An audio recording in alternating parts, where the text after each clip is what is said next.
It has been 29 long years since postseason baseball was played in Kansas City. And thus, the roar that comes from this sea of royal blue.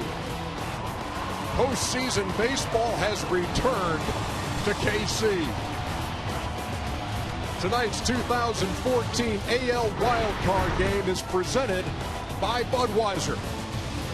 It's the Kansas City Royals at home against the Oakland Athletics.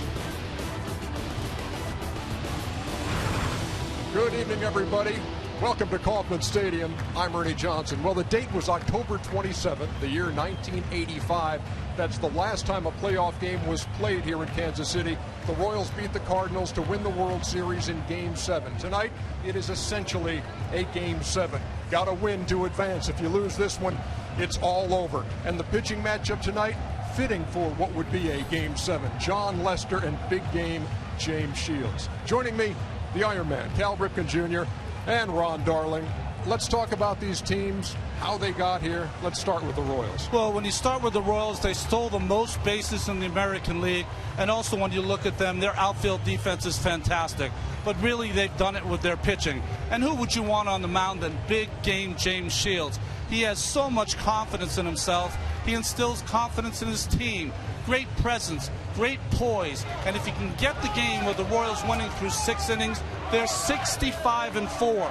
Why? Because they have this hydra of a bullpen of Kelvin Herrera, who throws 100 miles an hour, Wade Davis, who throws 98, and Greg Holland, who has saved 40 games 2 years in a row. Last time that was done, Dan Quisenberry in the early 80s, when the Royals always went to the postseason. Meantime, on the Oakland side of the coin, this is a team, Cal, that looked like the surest of locks at one point this season, but then they get in on the last day. Yeah, what a strange season for the Oakland A's. The best team in baseball, the best record, a sure bet to make the playoffs, and then shortly thereafter, they made this trade for offense, for some really postseason pitching. Maybe they jumped the gun just a little bit because there was a strong second half collapse. Now they barely made the playoffs, which is a great thing, and now it's a whole new season right now, and they might just have the difference maker on their side.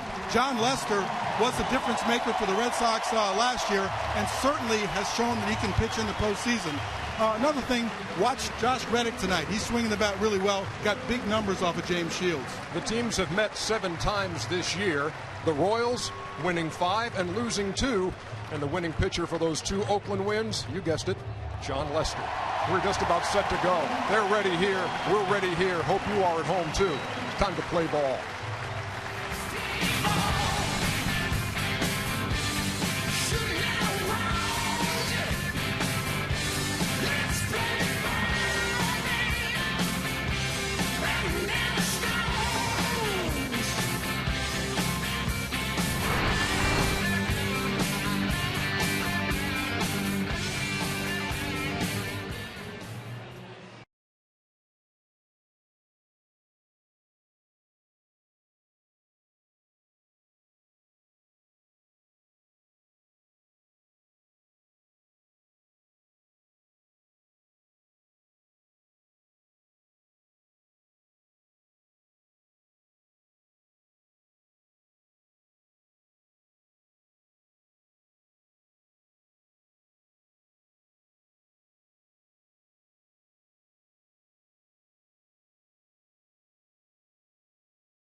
What a couple of back-to-back nights for sports fans in the city of Kansas City. Monday Night Football, they dismantled the New England Patriots. And then 24 hours later, we got the first playoff game in 29 years here as the Royals take the field on a great night for baseball here in Kansas City. The batting order is brought to you by Budweiser. Coco Crisp leads it off for the A's, followed by Sam Fuld in left. Josh Donaldson, the big bat, hitting third, and Brandon Moss is the cleanup hitter. As Cal said, Josh Reddick's been hot. He's in the 5-hole. Then it's Jed Lowry. Stephen Vogt plays first. Giovanni Soto is behind the plate, and Eric Sogard is the second baseman. Only two right-handed hitters going up against the right-hander James Shields tonight. James Shields, 32 years old. His career record is 114 and 90. His postseason mark, more important, 7 career starts at 2-4 with a 4.98 ERA. Let's take a look at that Kansas City defense there, Iron Man.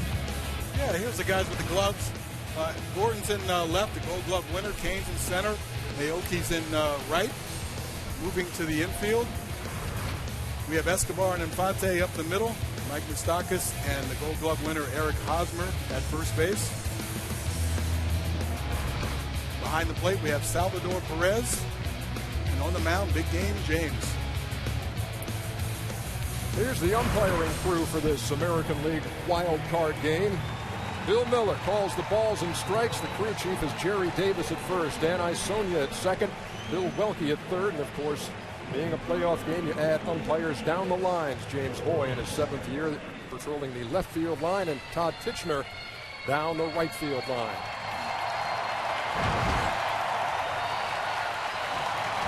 There was a plane flying overhead during batting practice, said it's been worth the wait. And this is not unlike what we encountered a year ago when we did the wild card game in the National League side in Pittsburgh, and that place was off the charts. Same story here at the K, Kauffman Stadium in Kansas City. Now, I don't know if everyone will agree it was worth the wait, but I'll tell you, this crowd is as loud as it was in Pittsburgh. James Shields has the best changeup in right-handed changeup in baseball. Just has a great motion. You'll see a lot of that pitch tonight.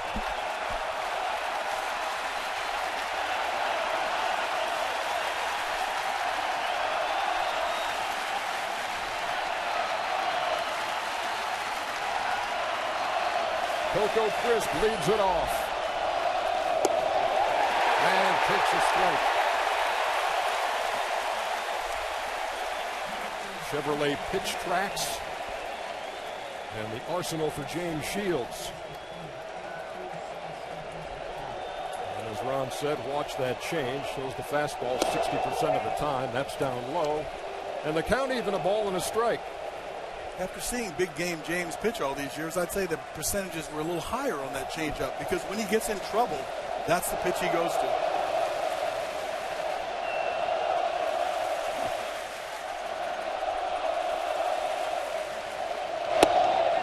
Missed inside, and if you need any indication in the difference between regular season baseball and postseason baseball, is the roar with every pitch.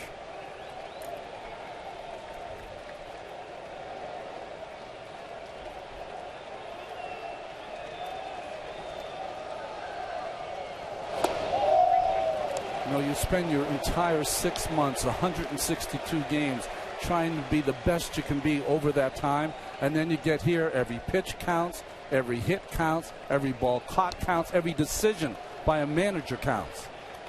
Yeah, the intensity is way up. I remember as an infielder, you get ready, every single pitch, obviously, during the season, but it's not nearly as exhausting as you do in the playoffs. It's like you're ready to move. Left or right or in, it's just you're intense. I imagine game time couldn't come soon enough. Well, you had to wait through the day for this to happen. Yeah, the hardest part was the nerves would build up before the game starts. But once you get out there, once you get your first ground ball, once you get into the game, then it becomes the same. Payoff pitch to the A's leadoff hitter. Slapped into left field, and Coco Crisp is on with a single.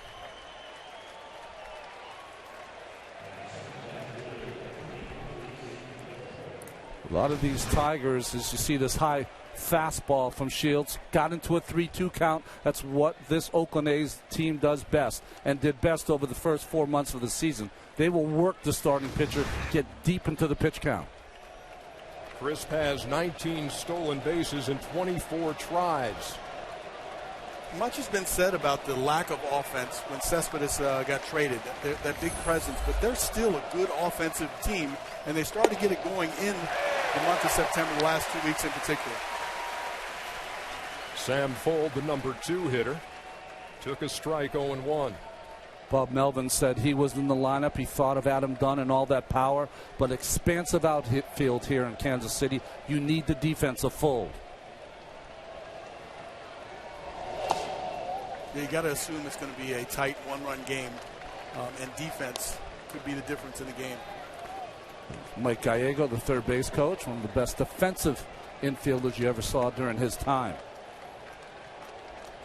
This is probably the last place Sam Fuld thought he would be earlier this season. He began the year with the A's, but only played 7 games.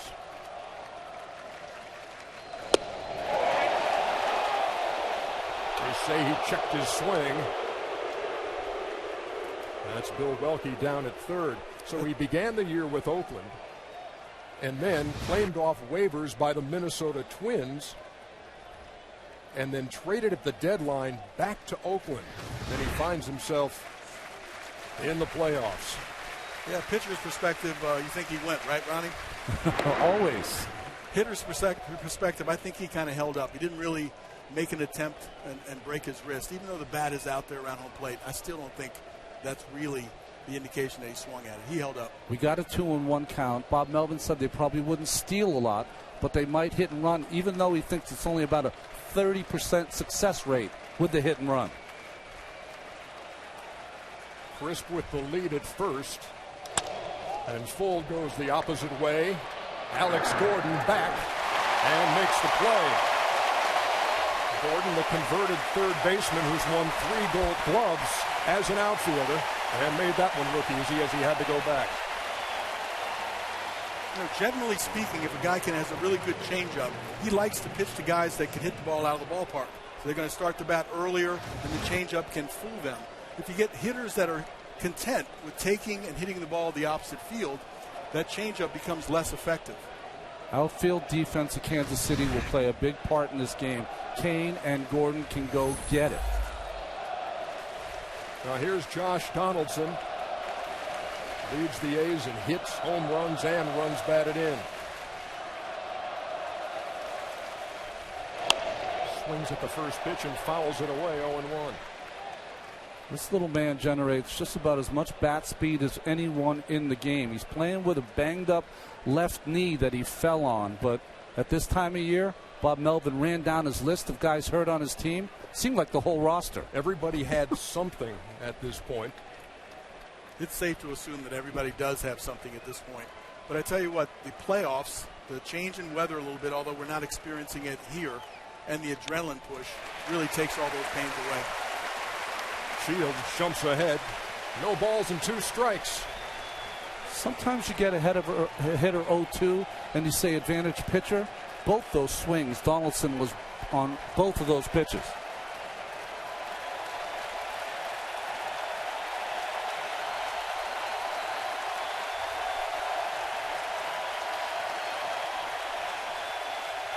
Shields, the 14-game winner. Delivers the 0-2. Perez kept it in front, 1-2. Buck Showalter said about Salvador Perez, he said behind the plate, he's like a big pillow. Nothing ever gets away from him. He just forms that big body of his and gets down and just smothers the baseball and keeps it in front of him. Really interesting.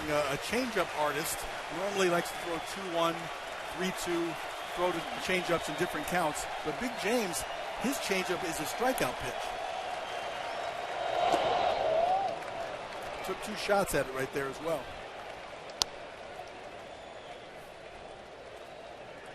He's got that power changeup. He came from Tampa Bay. Alex Cobb has it over there with the Tampa Bay Rays. Johan Santana in his day. That changeup that can put a hitter away. Righty, or lefty.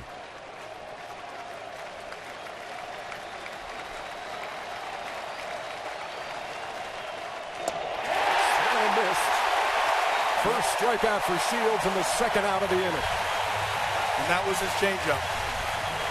He tried to get him to chasing the dirt on it, got to a count in 2-2, and came right back with it tripled up on it. So righty on righty, Cal, 3 changeups in a row. How many times do you see that? Very, very rarely.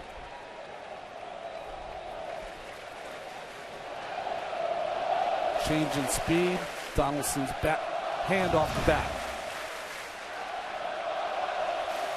Chris still at first. Here's the cleanup hitter, Brandon Moss. And he takes a strike 0-1. Moss would appear to be the guy most affected in the Oakland lineup by the trade of Yoenis Cespedes. His power numbers drop tremendously after the trade. And this ball's well hit to right, and you can forget about it. He adds to the power numbers there into the seats over the bullpen, and it's 2-0.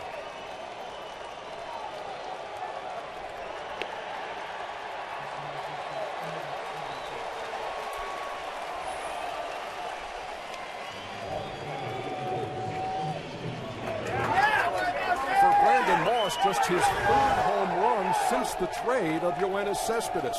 And that's one of those changeups that just stay right over the middle of the plate. And he got all of it. Looked like they were starting to pitch him in with a cutter and then try to come back with a changeup. He was sitting all over it. I'm never a big believer in changeups the first time through the lineup, because what are you changing off of?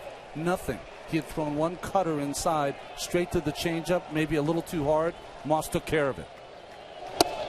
That's very true. A hitter then has to first respect the fastball, and if he's just looking for the baseball, sometimes the changeup will be perceived as a fastball. Tape measure shot by Brandon Moss, and here is Josh Reddick. I think with Big James, though, those sort of rules go out the window because his changeup is exceptional. Reddick's got good numbers. Career against Shields, .318 with 3 home runs.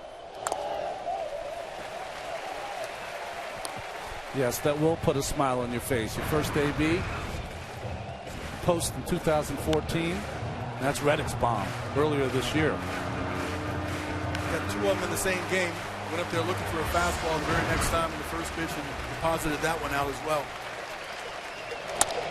2-2 to left. Gordon right there in his tracks.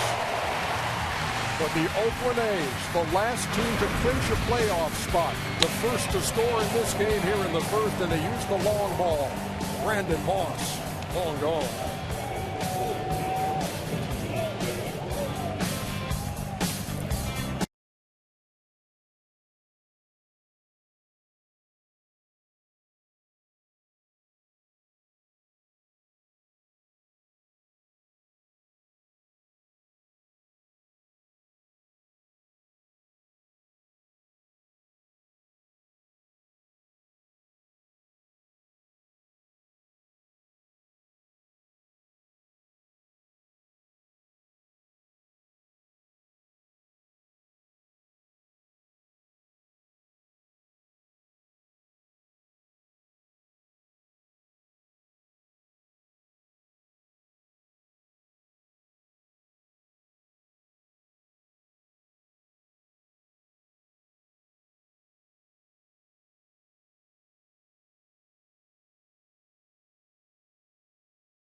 bat.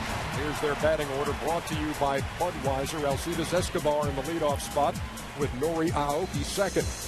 Lorenzo Cain, the speedy center fielder, hits third, and Eric Hosmer in the cleanup spot. Then it's Billy Butler, Alex Gordon, that team's leader in home runs and RBIs. Salvador Perez, the catcher. Omar Infante, who has a career high in RBIs this year. And the third baseman is Mike Moustakas, and John Lester's on the hill. What I forgot to mention about the pitchers, both Lester and Shields, is that they are auditioning for big dollars as free agents if you want a #1 pitcher. His year, maybe his best this year. A lot of losses, but a great ERA. Lots of innings like he always has. And quickly, he's ahead of Escobar. No balls and 2 strikes. Ned Yost, late in the season, swapped the #1 and 2 guys in the order. Aoki had been the leadoff hitter predominantly this year, but then he put Escobar there, and it really sparked the Kansas City offense. And so here in the wild card game, it's Escobar who leads off. Lester's 252 starts in his major league career, 116 wins, 67 losses, but only 2-3 at this ballpark. This is a team that swings out of the strike zone a lot. You don't have to throw strikes when you're ahead. Ran it inside, and Escobar wouldn't bite. 2 balls and 2 strikes. The thing about Lester also, after the trade deadline deal was made, his first start was against the Kansas City Royals, and he beat them. Still 2-2 as that's fouled away. He had beaten them with the Red Sox in July, wins in Oakland, and then beat them again later in August at Kansas City. Well, we mentioned earlier they've only beat him 2 times during the regular season, both wins by John Lester. On the ground up the middle, off the glove of Jed Lowry, and Escobar is on.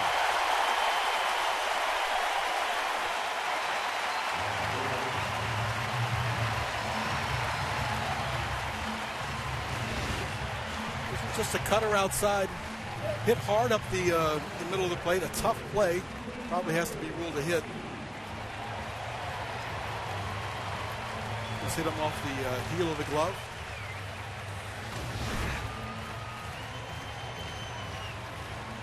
Ned had to take an angle to that ball that he could throw out a speedy runner.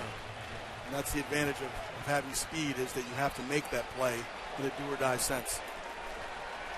It is ruled a hit, and here's Aoki.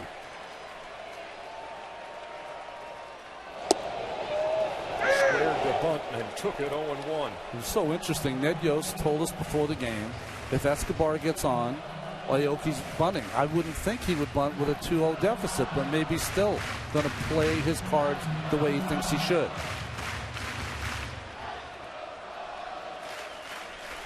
Escobar at first, probably Kansas City's best base runner, and he's stolen 31 out of 37.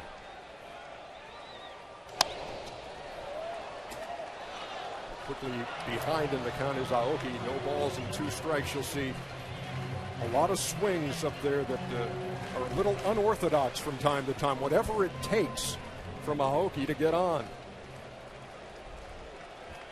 Occasionally that batting stance and swings seems like he's swinging an oar through the strike zone, but he gets it done. Lester stepped off and a little bluff over there toward first. He usually does not throw to first, does not have a great move, but is very quick to the plate.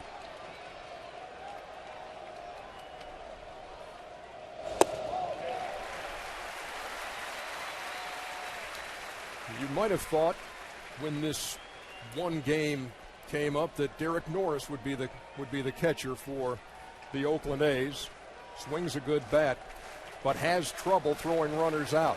Soto's been much better in that department and thus gets the start against the speedy Royals. On the ground to second, Sogard with the high flip, but they get the out.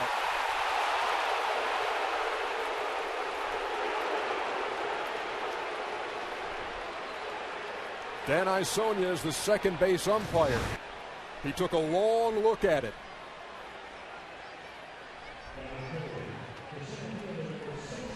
and then made the call. So they get the force, but Aoki reaches on the fielder's choice. Well, it's interesting about that play. Sogard is in for his defense. The high toss, maybe a little nerves. Nice play by Lowry, but in the vicinity, I guess, of second base there with the force. I think he got his toe on the base, though. Here's the center fielder, Lorenzo Cain. 8th in the American League with a .301 average. Another guy who can really run. Cal? Here's now the distinction needs to be made here. Are you trying to turn the double play, or are you trying to get the force out?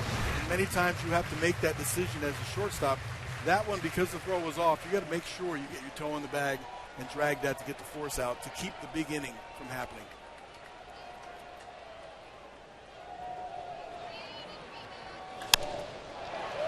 In the air to right field, Josh Reddick. 2 down.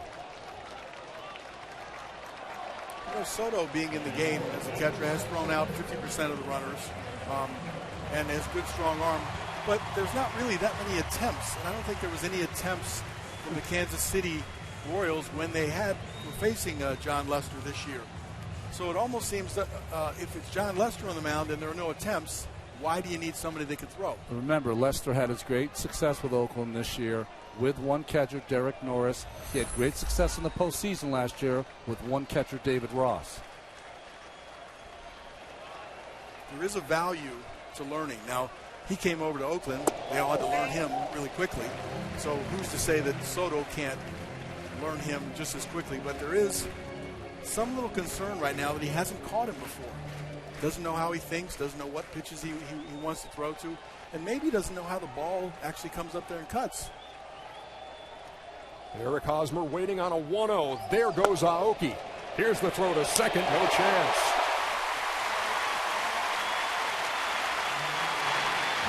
Aoki actually overslid the bag just a touch, but the throw was offline. There was no chance for Lowry to apply a tag. Well, you know, all of their stolen base people on this team, he did go past the bag. He's been thrown out 8 times, so he doesn't have a great percentage, but he went on first move, and he guessed right. So a runner in scoring position for the Royals with 2 down. And Lester delivers a 2-0, or was about to, and then time was called at the very last instant. Yeah, it's obvious that they're going to use their threat of speed and getting off the base to disrupt some of the timing from John Lester. Well, Giovanni Soto was arguing with home plate umpire Miller, saying, hey, that's way too late. You're going to hurt my pitcher, you call time that late. Down and away, 3-0. This offense is predicated on making things happen. And Ned Yost is going to make sure that he doesn't vary his plan, even though down 2-0 in the first inning. You still got to play your game. So let him swing 3-0. He's going to get a fastball. Let him be aggressive.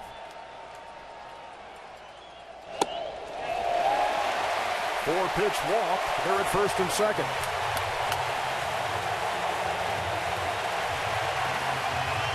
Interesting to see Soto out talking to Lester. What can you tell Lester about pitching in the postseason that he doesn't know as he's trying to relax his lefty? How much of this is the first time? He has not caught Lester. And are you totally on the same page? Well, sometimes you're not on the same page. It could be as simple as watching the catcher give those the multitude of signs with a guy on second. Sometimes it takes him longer than the catcher you work with normally. It's little things like that that can change your tempo. He is a tempo pitcher.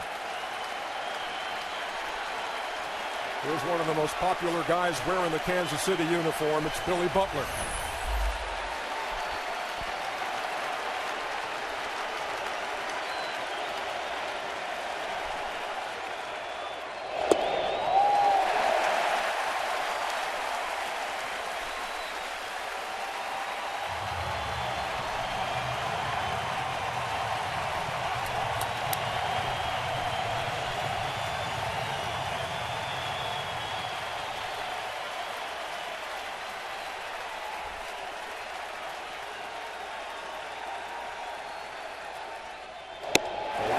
is up high. 2 balls and no strikes. And the plate jumping a little bit for Lester here in the first. Lester pitching on 5 days rest. That's an extra day. You never know for a lot of pitchers, even the great ones, a little strong in that first inning.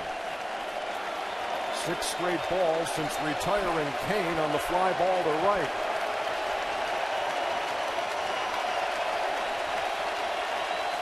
And just because it's 6 straight balls doesn't mean you should take here. He does take. Strike called, and Butler didn't think much of it. Did not like that call by Bill Miller. What do you think, Cal? It's a 2-0 cutter, so it's got a little movement. It's right on the edge.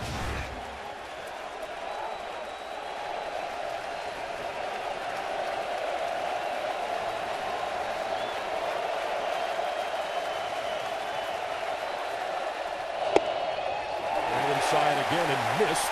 3-1. I know for all good hitters, when they're facing good pitchers, pitches close, they say, don't help him. He doesn't need any help. How do you know they say that, Ron? Because that's exactly what we do say. Hitter's pitch with 2 on and 2 out. It's whirled to left. Base hit.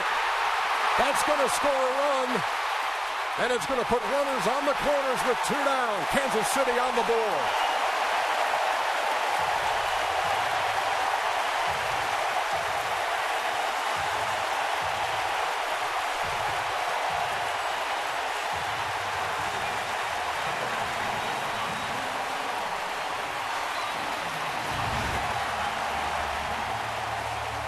It's obvious that he's coming back inside again. This time Butler's looking for it.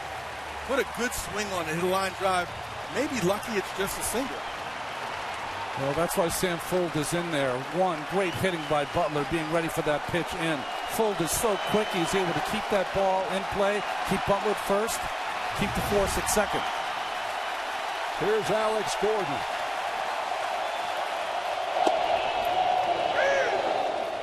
The Royals leader in home runs with 19. RBIs with 74. It's a 2-1 game, and all 3 runs have come with 2 out.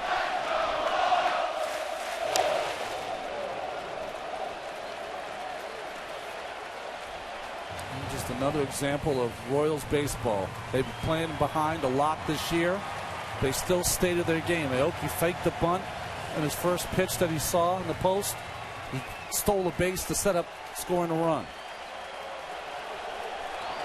Alex Gordon, another one of those homegrown products. And there is Billy Butler, caught between first and second. Now Hosmer edging away at third.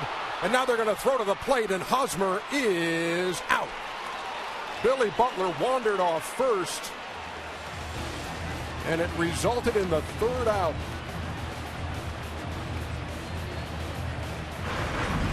Butler knocks in a run and then costs him. Hosmer, no chance. It's 2-1.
It's Chevy Truck Month, time when truck guys can depend on great offers on the 2014 North American Truck of the Year, Chevy Silverado.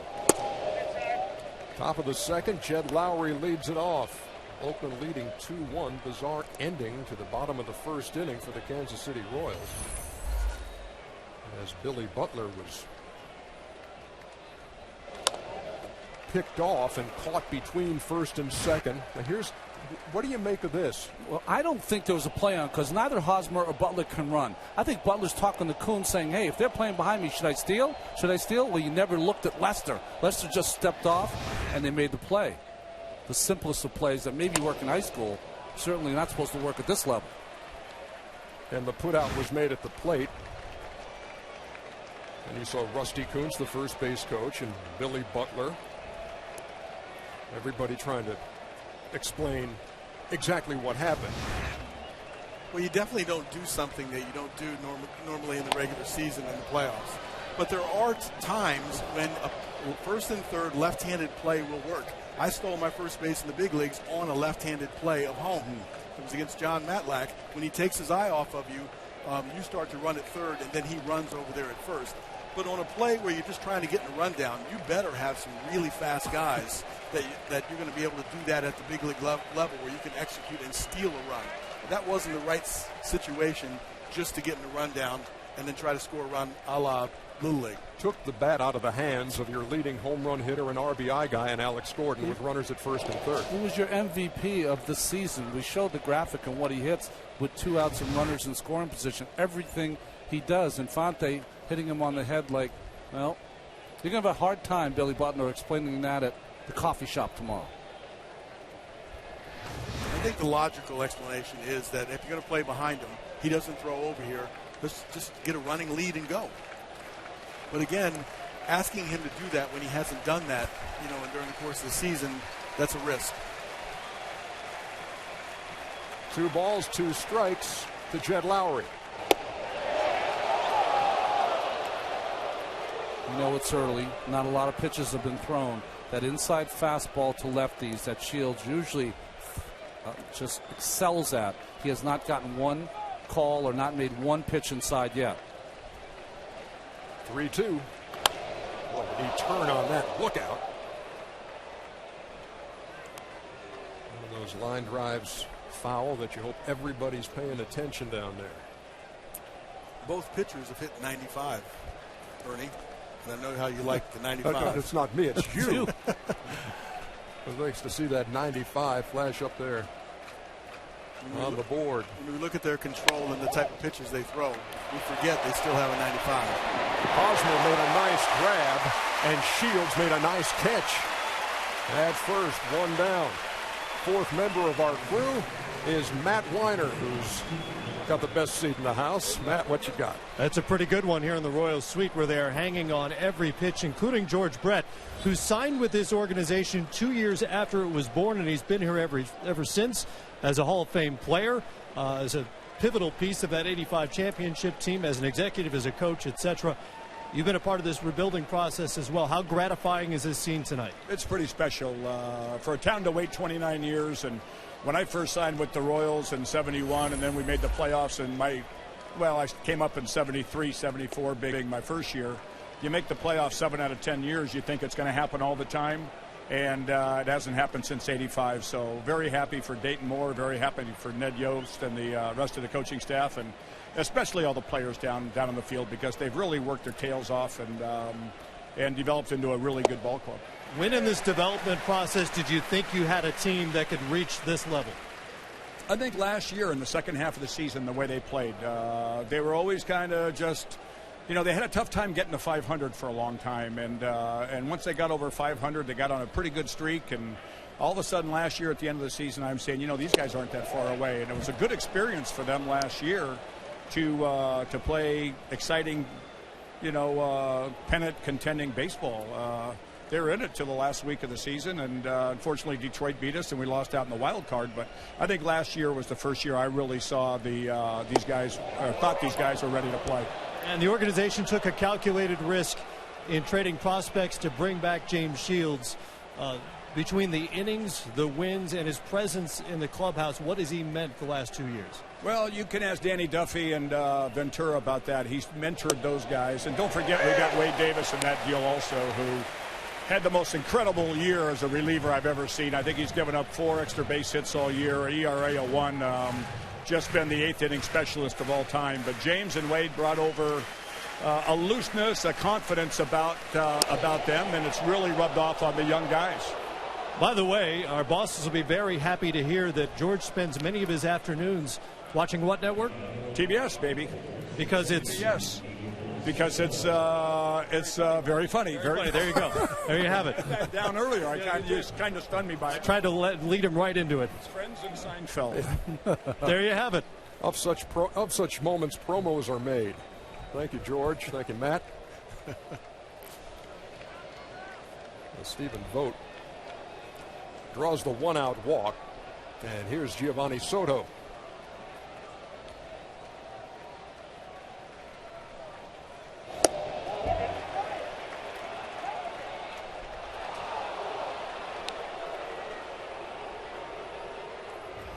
Two close plays now that have gone against the Royals on the check swing. I'm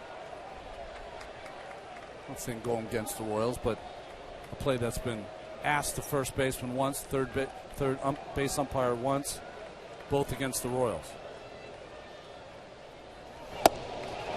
There's a strike, 1-1. Soto started the year with the Texas Rangers, played 10 games, and then was sold to the A's near the end of August. Hit .262, didn't hit a home run, knocked in 8 runs, but it's his work behind the plate. Caught 9 out of 17 runners attempting to steal that got him the start tonight. He was fooled, and it's 1-2. Soto is active behind the plate. Gets down low on one knee. And also has a little thump in his bat, too. Back in 2008, Soto was the Rookie of the Year in the National League with the Chicago Cubs. Really thought he was going to be a fixture for those Cubs for years to come. He had a tough year, a tough next couple of years.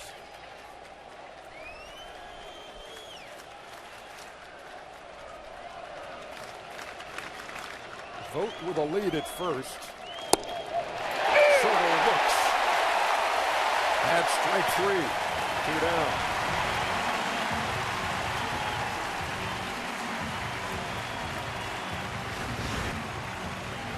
Looked like a fastball away. Soto thought it was down. Our pitch tracks had it down also.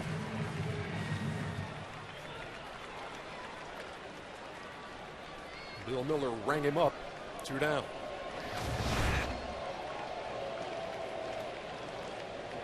Yeah, that definitely was down out of the strike zone.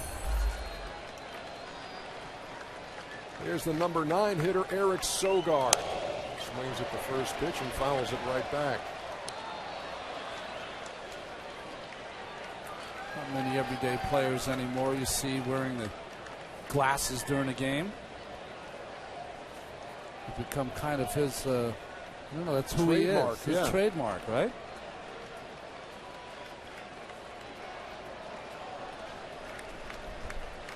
Vogt at first with virtually no lead. Vogt is one of those guys that's suffering from a banged up ankle and toe. Ball was outside. And it's 1-1.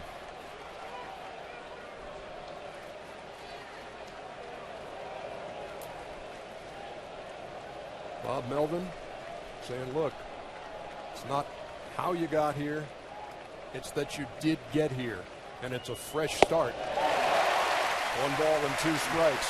A 10-16 September for the Oakland Athletics. And it was touch and go down the stretch because Seattle, after losing 5 in a row, got hot. And Oakland able to hold them off. Sonny Gray came up big on the last day of the season. And here they are.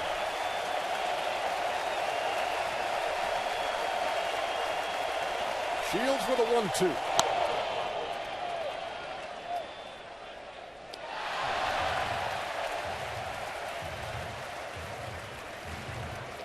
both pitchers are horses. Give you a lot of innings, pitch you deep in the ball games. But both of them are getting up with the pitch count here early on in this game. Melvin said Lester is 125 to 130. I would say the same except for the great bullpen of Kansas City for Shields. Fouled into the mitt of Salvador Perez. Second strikeout of the inning, third of the game for Shields. We go to the bottom half of the second.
Where will you be the next time history is made?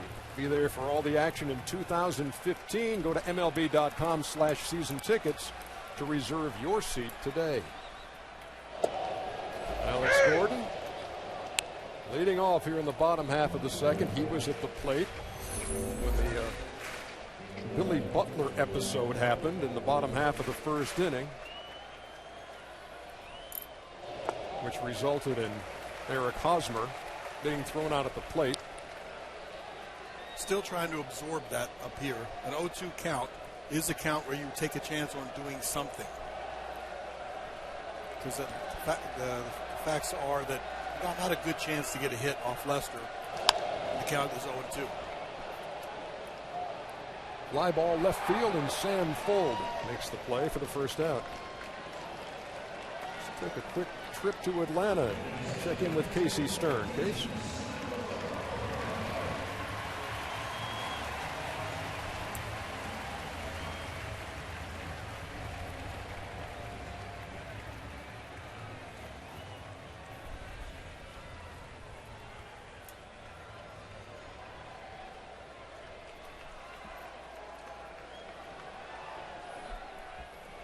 I can see our Yale man, Ron Darling, analyzing what you just gave us. And the look on his face right now is as blank as mine. It was the first state inducted into the nation. That's why they would be the first state to talk about the Royals and the A's. There you go. Somehow I knew. Sorry, Case. You would have to answer. Ball and a strike to Salvador Perez.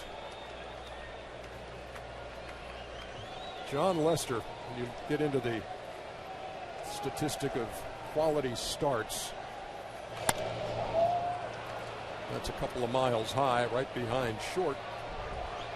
And Jed Lowry squeezes it, 2 up and 2 down.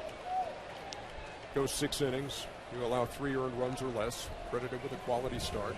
John Lester made 11 starts for the A's, 11 quality starts.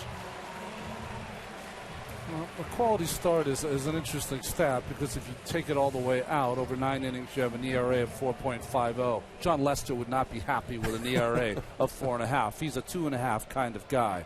The number about a quality start does show, though, there is some consistency there. That every time he's out there, he's going 6. You know, he's giving up a little bit of damage, not a lot. But mixed in with those quality starts are a shutout here and there. And 8 innings, a shutout ball. It seems like, yeah, you look at that and say, you know what, he's going to keep you in a game. It was a foregone conclusion years ago that if you logged a lot of innings, you had a lot of quality starts.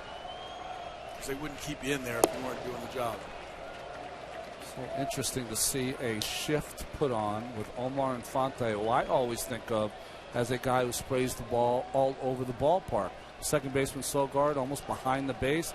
To the pull side is Lowry. The 0-2, and he literally goes down swinging. 3 up, 3 down. We head to the 3rd.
We move to the top half of the 3rd, and in the bottom half of the 3rd, pretty good chance you're going to see a different battery for the Oakland A's. Let's take a look at tonight's forecaster presented by Voya Financial.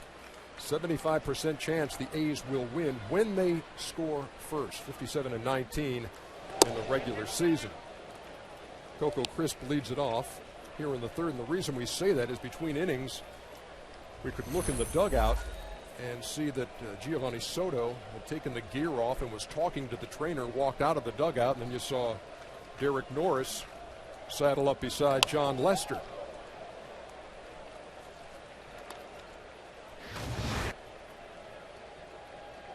So here was Soto, and accompanied by Nick Paparesta, the Oakland trainer.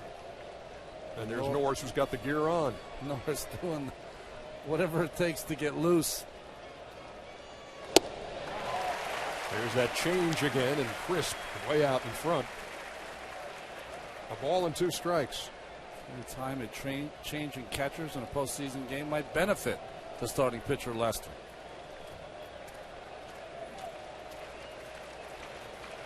Crisp singled to left his first time, came around to score in front of Brandon Moss on the 2-run bomb. Just reached out with one hand and slapped it to first.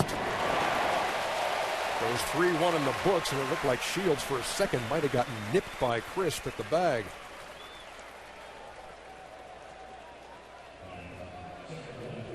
Let's go down to Matt Weiner. Matt? Ernie, Giovanni Soto, who was brought in for defensive purposes to start this game, is done for the night. He has injured the left thumb. Of course, that's his catching hand. He did it on the tag at home plate. I spoke to him a few moments ago. He said he heard something pop. Asked him if he had broken it. He said, "I don't know, but I can't receive the ball." All right, thank you very much, Matt. So Derek Norris will get the call in the bottom half of the third inning.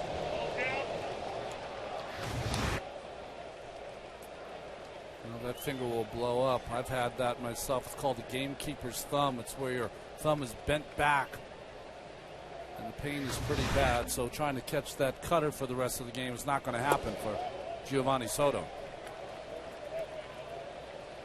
2 balls and no strikes to Sam Fuld. Gamekeeper's thumb. Yeah, I don't know why it's called that. You know what's interesting about today's game, because of the replay, that's a game where it almost would have been a phantom tag, right? When it just caught you on the hip maybe. But now when you want to make sure that you apply the tag, he really caught him right in the midsection and took that complete blow from Hosmer.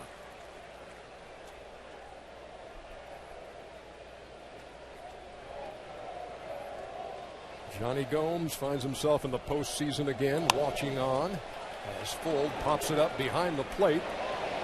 Does Perez have a play? No, he doesn't. Listed by a row.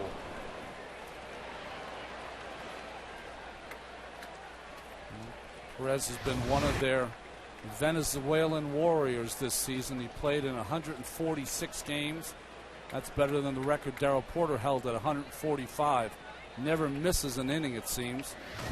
Also, their shortstop from Venezuela, Alcides Escobar, played in 162 games this season. And the guy sitting in between us, Cal Ripken, didn't bat an eye when that stat was mentioned. Toward right softly, and it will fall in front of Aoki for a 1-out single.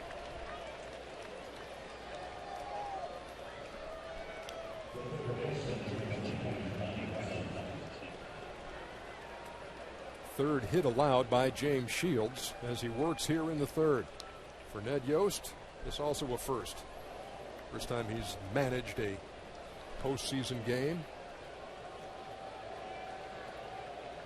And has been nothing but confident going in, thinking that these Royals, with the way they've picked up offensively to go with their great starting and relief pitching, could be poised for a deep run. But there's Josh Donaldson, who singles to left. They're at first and second.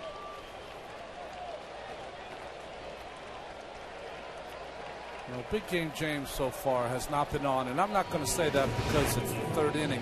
He's given up a couple of runs. He's only given up 4 hits, but the swings from the A's hitters have been locked on so far to Shields. He is not, as they say in the baseball parlance, he's not really fooling anybody so far. And he certainly did not fool Brandon Moss in the first. A no-doubter into the seats in right over the Oakland bullpen. He has been fighting with his control. Got into some hitters' counts. But you're right. The swings have been really strong. Foul balls have been good swings. Some of the outs have been hard outs. Runners lead from first and second. One out here in the third. And Moss at the plate. Line drive, flagged down by Hosmer, who throws to second to complete the double play. We've had bad base running on the Kansas City side, and now Sam Fuld gets caught off second on the soft line drive to Hosmer. We head to the bottom of the third.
Norris, 10 home runs, 55 RBI this year.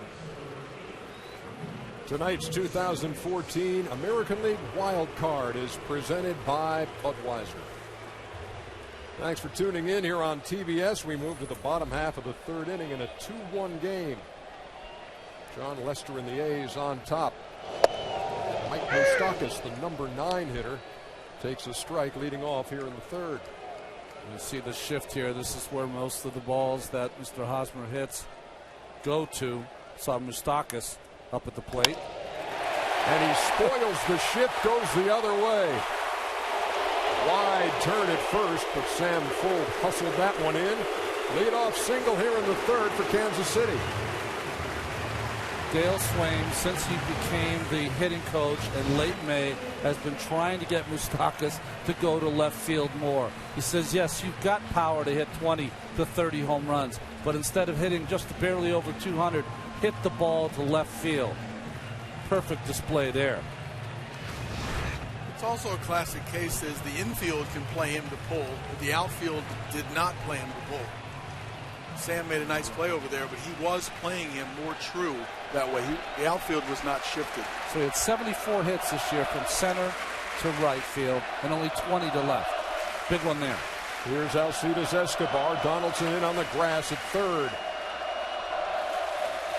And they lay it down. Donaldson makes the play, moves the runner over into scoring position with one down.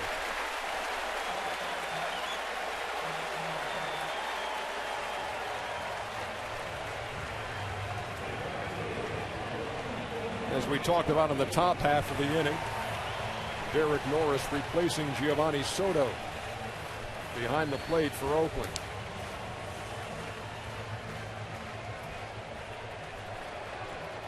Escobar with the sacrifice bunt puts Moustakas at second for Noriaoki. That was one of those bunts that was kind of a sacrifice bunt, but also take a chance on getting a hit. You don't want to give up a run, but you also want to advance him to second. So he didn't give it away too early. Bunted it just a little too hard for a hit. Time called.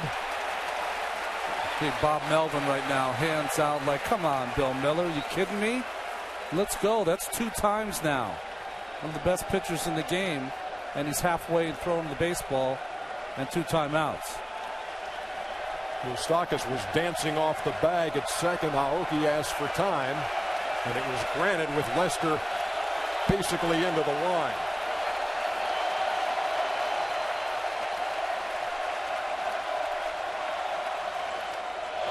I got to believe that that's strategic, though. Dancing off second base and also asking for timeout.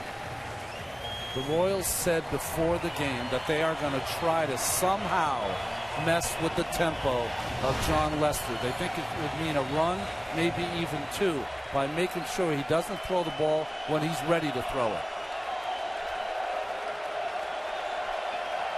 1 ball, no strikes to Aoki.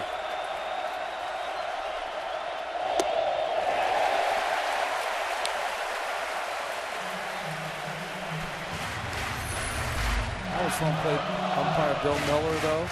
I would be like the boy who cried wolf. The next guy who wants time, I might not be so ready to give it to him if he's in a Royals uniform. And now Aoki wants time again. He reached on a fielder's choice his first time, stole second, and has scored the only Kansas City run on Billy Butler's line drive single. The old fly in the eye. They've been using that forever, Cal. They have.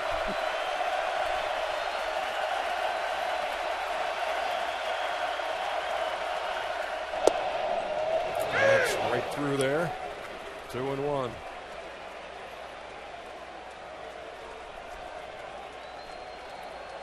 Kansas City team that tries to manufacture runs. Last in baseball with 95 home runs. Only team to not hit 100.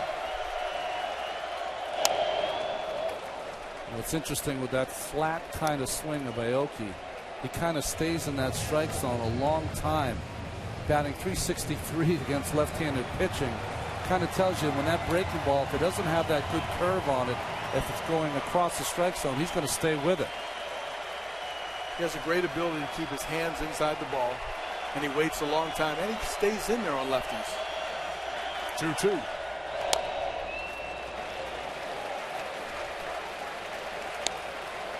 So the Royals last in home runs, last in walks drawn, and have the fewest strikeouts.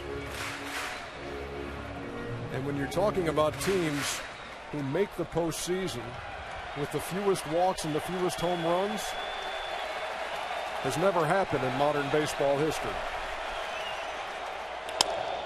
On the ground, right at Lowry. Throws across for the second out, while Moustakas moves to third.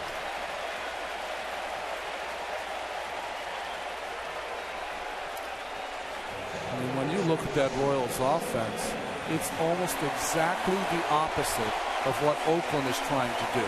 They want to walk a lot. They want to hit the ball out of the ballpark. That's all they care about. And just the opposite for the Royals.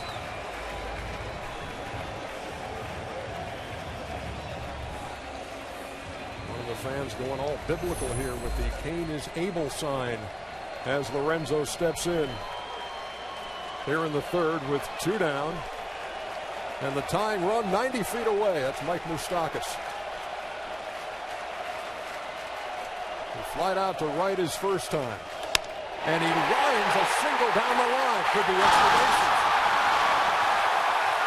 Fouled up and throwing in, and it is a stand-up double for Lorenzo Cain, and the game is tied.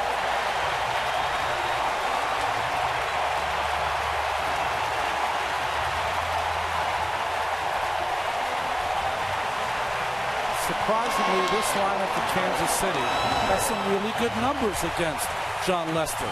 Kane, some of the best numbers. And he wasn't waiting around. He was able. And with his speed, turned it into a double. Full plated well in the corner, but the go-ahead run is in scoring position with 2 out for Eric Hosmer.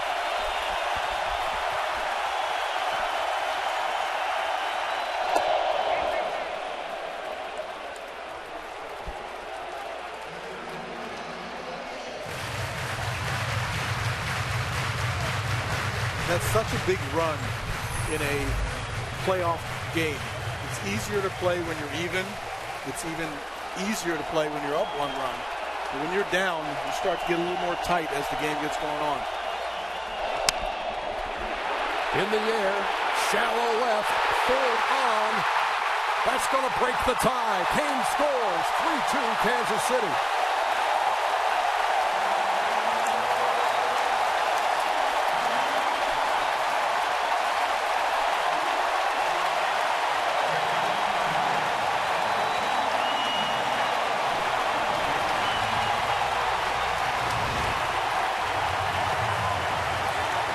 Just the ball off the end of the bat, a cutter that he gets just enough on. One of those perfectly placed loop hits.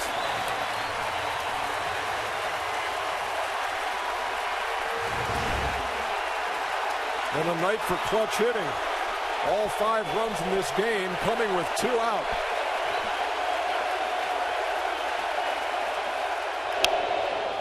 And here's Billy Butler swinging at the first pitch. He knocked in the first Kansas City run with a line shot in the first. Watching Lester in this game, Cal, 2 things come to mind. He is not using the outside corner to the right-hand hitters at all. Middle of the plate in with that cutter. And have you seen a curveball yet? I don't know if I have. That's one of his better pitches.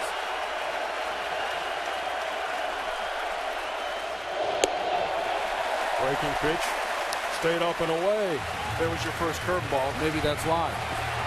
Not even close. You can fall in love with a cutter inside all the time, especially if you're having success with it. But one of Lester's real successes is that he also has a 95-mile-an-hour four-seamer, and he can dot that on the outside corner or pitch up in the strike zone. If you forget about that, you just fall into the cutter, they can start to cheat on it. Rounded to short. Lowry will go the short way for the force.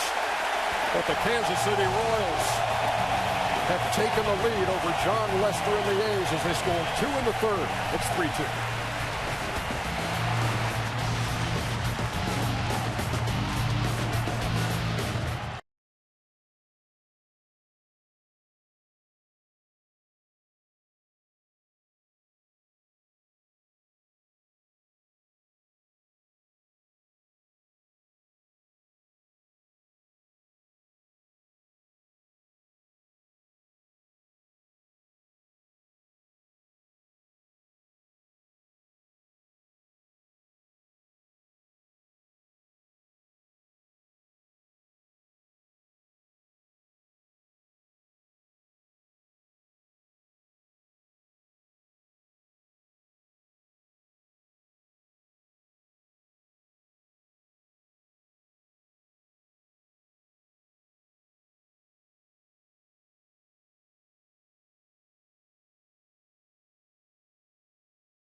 To get exclusive behind-the-scenes access and expert opinions from the biggest names in sports, check out Behind the Mic, powered by Ford, on BleacherReport.com/Behind the Mic. American League wild card game here in Kansas City at the K, Kauffman Stadium. And we move to the top half of the fourth, and Josh Reddick takes ball one.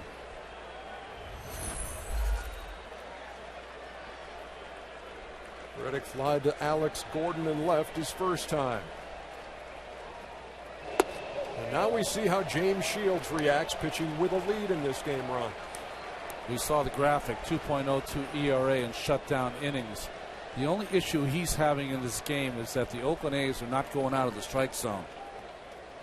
First pitch was a breaking ball taken by Reddick, changeup taken by Reddick, now fastball down also taken. This Oakland A's team, you're going to have to come into the strike zone at some point. Perez is urging his pitcher on.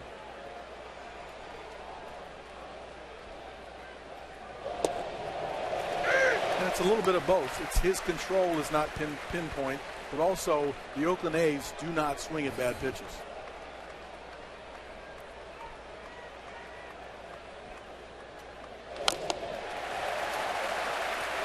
From 3-0, now 3-2. Interesting watching Shields. It's almost like he's got three different fastballs. That 95 rider, that little cutter that's 91 or 92. And he can also two-seam it away. That was a little cutter in the middle of the plate that Reddick missed.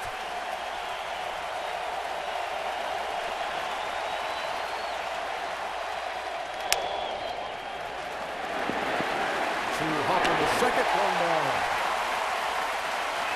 That was a big battle back from 3-0. So you make a pitch on 3-2 to get that out. Hard to express to you how important it feels as a pitcher. You get 3-0 on a hitter, and you come back, you get that first out of the inning. Huge out there for the Royals and Shields.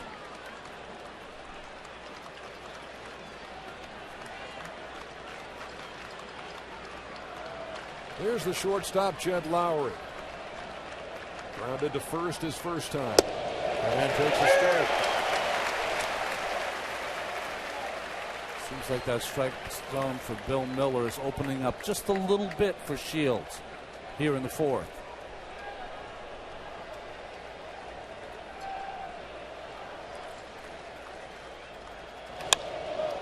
In the air, right center field. Kane easily 2 down. That guy has big, long strides and is graceful and covers ground like there's nothing to it. And in this ballpark, you got speedy outfielders. It's pretty much a necessity. It's interesting. 2 outs here in the fourth means what we talked about in the open. James Shields has to get 7 outs and not give up a run to get Kansas City to the way they played all season long, to that Hydra bullpen of Herrera, Davis, and Holland.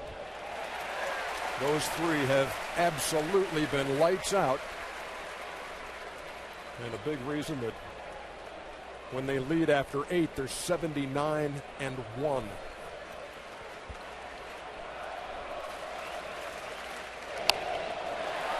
Quickly ahead of Vogt, 0-2.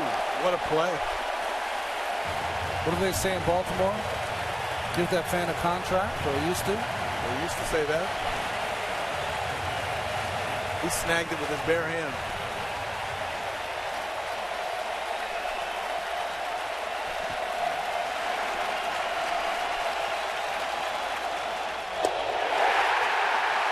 Strike 3 called. The intensity ramped up here in Kansas City.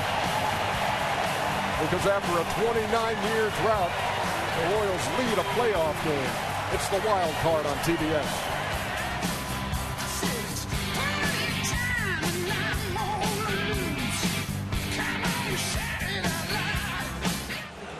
That's why they have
Get Scott Miller's answers to all the playoffs burning questions with the Team Stream app from Bleacher Report.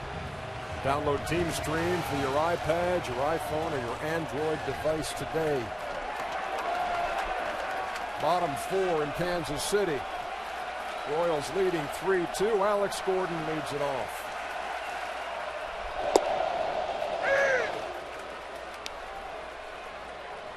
Gordon flat out to left his first time.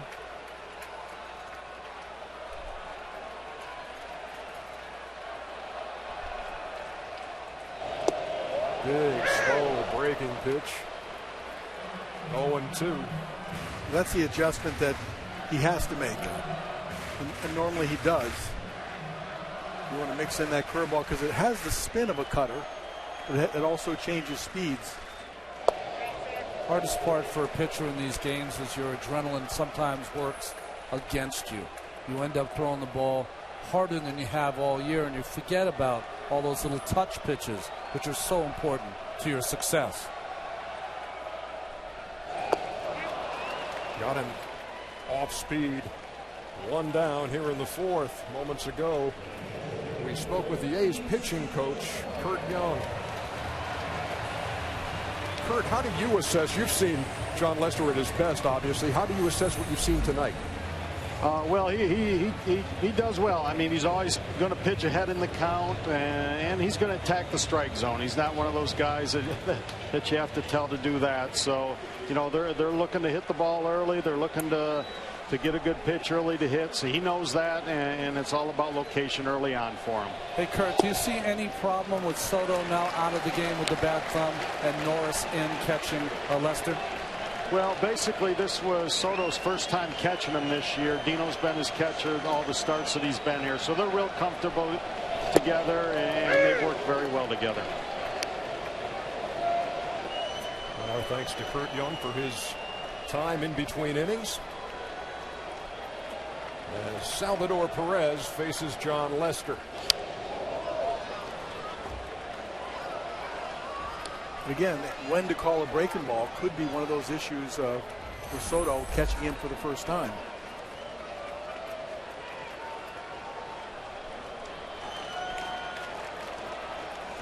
Perez second on this Royals team in home runs and RBIs. Behind in the count, 1-2. Steps out.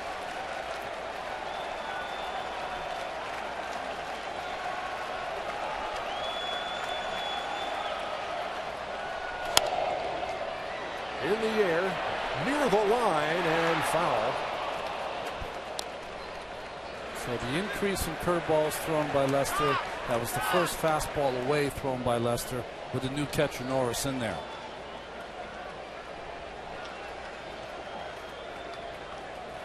Norris with the nickname Dino with the Duck Dynasty haircut, and fingernails are all painted so Lester can see the signs. Doesn't seem to all go together.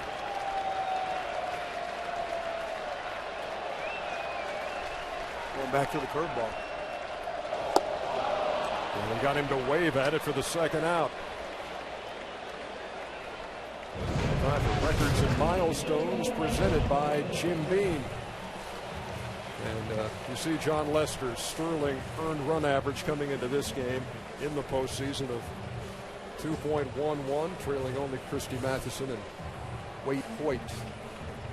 Curt Schilling on that list, and Kenny Holtzman, number 5 on that list.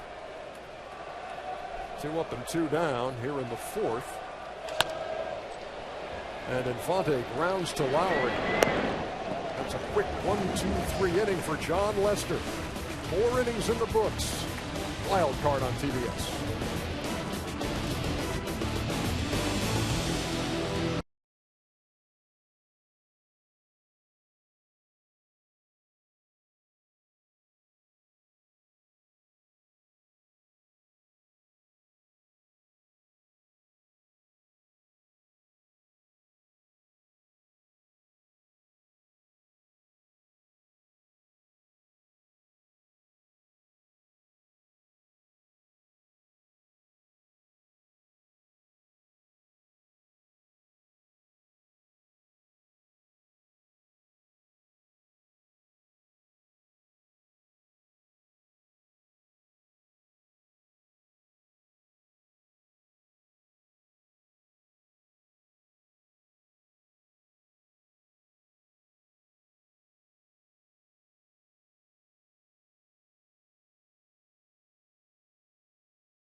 World champions in 1985. Last time the Kansas City Royals were in the postseason. They won it in 7 over the Cardinals, and we welcome you back to what is essentially a Game 7 atmosphere in the wild card game. One and done. Jared Weaver and the Angels waiting for the winner of this game. The loser goes home. Derek Norris leads it off here in the 5th. He came on when Giovanni Soto had to leave the game with a thumb injury early.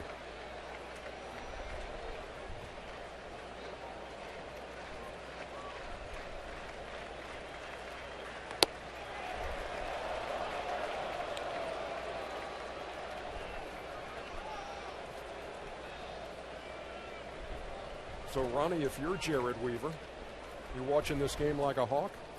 Oh, big time. Big time. Just trying to find out any little nuance from either team that's going to help you in your start.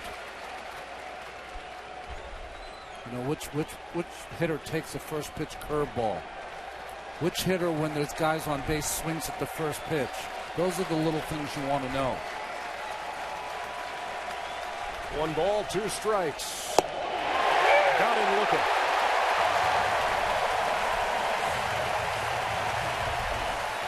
Moments ago, we spoke with Royals manager Ned Yost.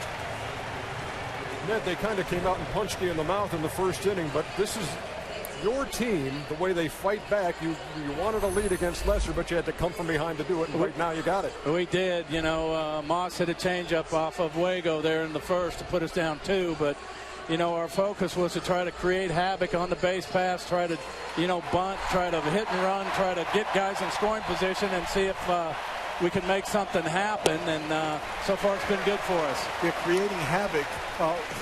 You almost took it to another level with Billy Butler. What happened on that play? Well, that play broke down on both ends. You know, Billy left too soon. He was supposed to wait till Lester threw the ball home, break down, take the second, break it down, and then Haas was going to come to the plate. If we ran it right, we would have scored a run. But Billy was too early, Haas was too late, and we had to find other ways to score runs. Other than that, it was perfect, fellas. Well, what's interesting is Susan Slusser, who follows the A's and writes for the A's, said that the Angels successfully did this against Lester last week, but that was run so poorly by Kansas City. That could have been defense by the 12-year-old Cal Ripken travel team could have gotten it out there.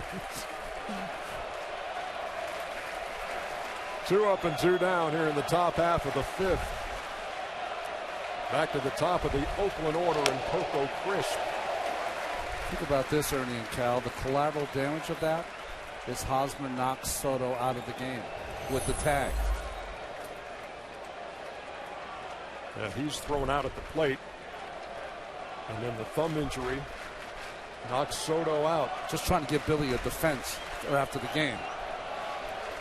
Yeah, Billy knocked in a run and then gave a run away potentially. Shields pounding the zone now here in the 5th.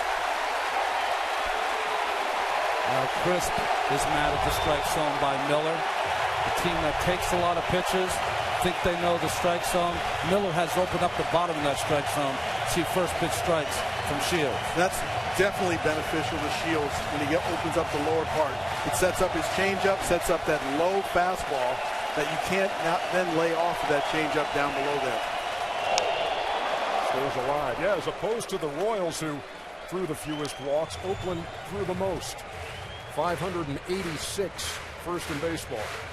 Someone with a good slider that goes down, or someone with a really good changeup. That low fastball strike is something that sets up that pitch. 3 of the last 4 strikeouts by James Shields have been pitches taken by the Oakland Athletics. Here's the changeup right down in the dirt. A little too far down to get him to fish. Taking that pitch almost like they know it's coming. And Shields has gotten his control back. He's making those pitches, those fastball pitches. Ned Yost said before the game, you give James Shields a lead, he will hold it. That's the kind of pitcher he is. Looking for his second straight 1-2-3 inning. Crisp wants time. He wants that backdoor slider. He wants a pitch that he can throw for a strike that appears to be a ball so he can get Crisp looking.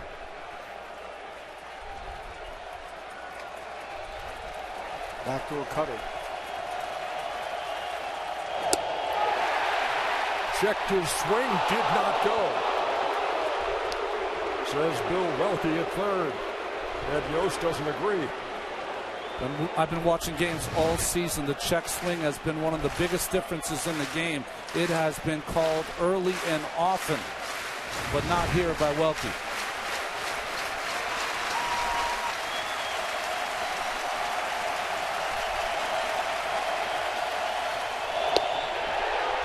Straight outside, 3-2. Shields on his delivery. He'll just drop his head away. Jeremy Guthrie for the Royals also does that. Almost like they drop it towards first base to clear that shoulder to release the baseball.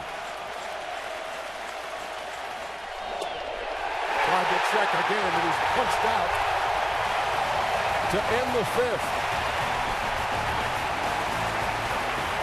James Shields and the Royals through 4.5, lead 3-2.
Don't miss the action tomorrow night in the NL Wild Card game as the San Francisco Giants and Pittsburgh Pirates battle it out. Tune into ESPN at 8 o'clock Eastern Time. First pitch around 8:07. Here's Mike Moustakas, who takes a breaking ball over for a strike. Moustakas, again, the A's shift, but he beat the shift his first time, singling to left.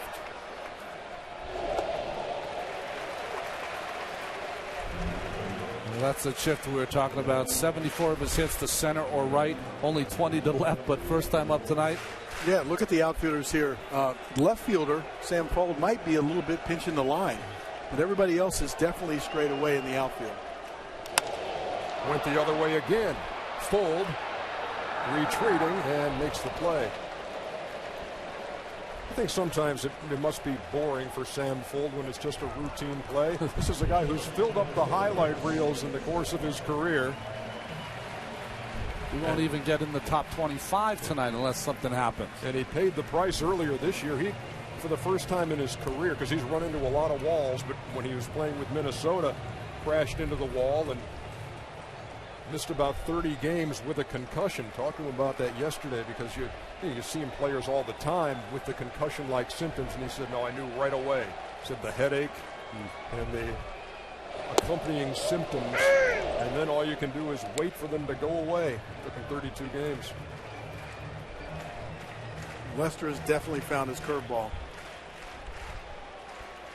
Using that very effectively now. Sometimes all it takes is a catcher who knows you and sees from the bench that you're not throwing some of the pitches that he's accustomed to calling when he's in there. High chopper up the middle. Lowry's got to hurry. And he gets Escobar by a step. 2 down. The way they run, don't you feel like the Royals are just tailgating you at all times? They're the guy right behind you in the car. Objects in the mirror may be closer than they appear. Follow the postseason with MLB.com at bat, the #1 app for live baseball, highlights, scores, live radio broadcasts, replay reviews, and more. Get the At Bat app. Nori Aoki reached on a fielder's choice in the first, stole a base and scored a run. Grounded to short in the third.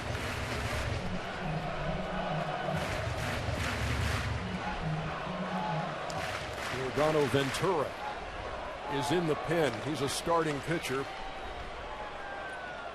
on this roster for moments like this, getting ready in case needed in the 6th inning. I think what he's up for is that I don't think they'd bring him in because he's a starting pitcher in the middle of an inning. They've now decided that they've gotten far enough that a guy like Ventura, who's going to start at some point if they move past here and win, is just getting some throwing in. Because they probably told him today, do not throw, just stay in the bullpen, and once we get past the 5th, then you can go and get loose a little bit. I don't think he's going to be getting ready to come in the ball game, not the way Shields throwing. I talked to Ned Yost about him being on the roster the other day, and he said, look, we only threw him 4 Sunday, and as soon as we knew where we were going to go, which is home to host this game, if we need him, we'll put him there. But to your point, you're the guy who's been out there. He could be the X factor for Ned Yost if they do move on because of his stuff. Close to 100-mile-an-hour fastball. Lester misses again. 2 balls and 2 strikes. You know all the ins and outs of pitching, but I'm watching him out there. When you throw on the side, do you work at a frantic pace? Yeah, right. Because it seems like he's trying to get loose and trying to get ready.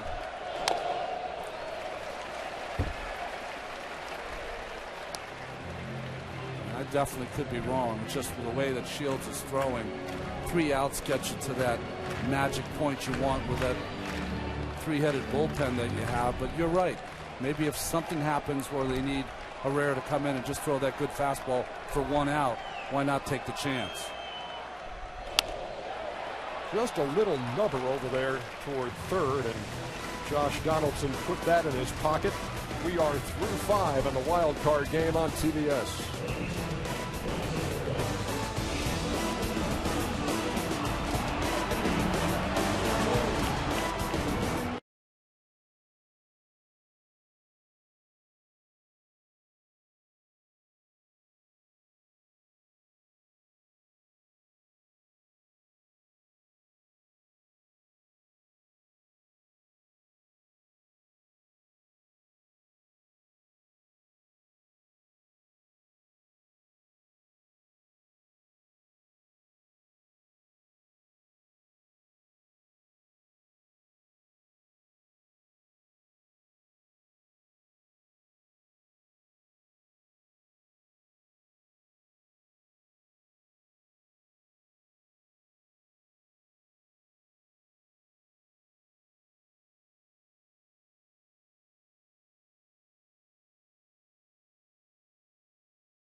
A's got on the board in the first with 2. The Royals have answered with 3.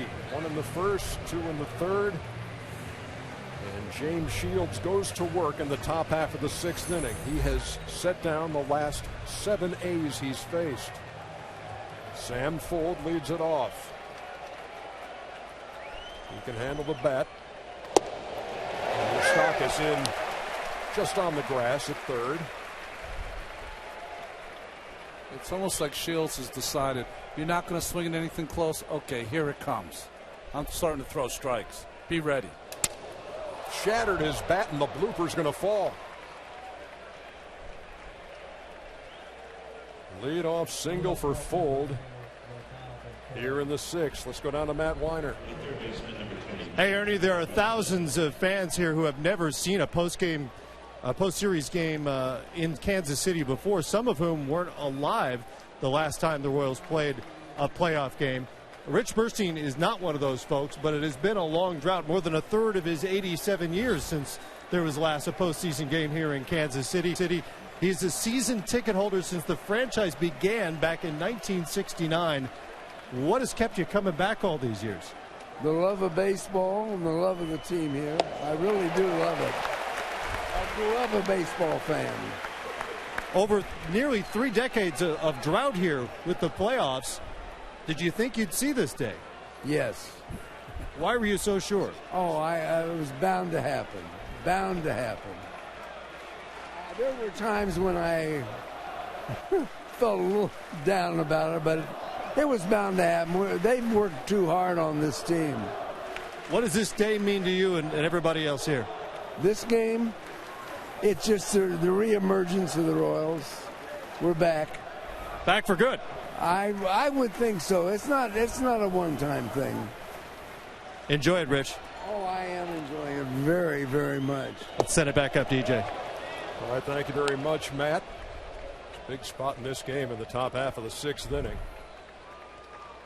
Leadoff hitter gets on for Oakland, and Josh Donaldson. 29 home runs, 98 runs batted in. One of Bob Melvin's hunches has paid off. 2 hits for Sam Fuld now.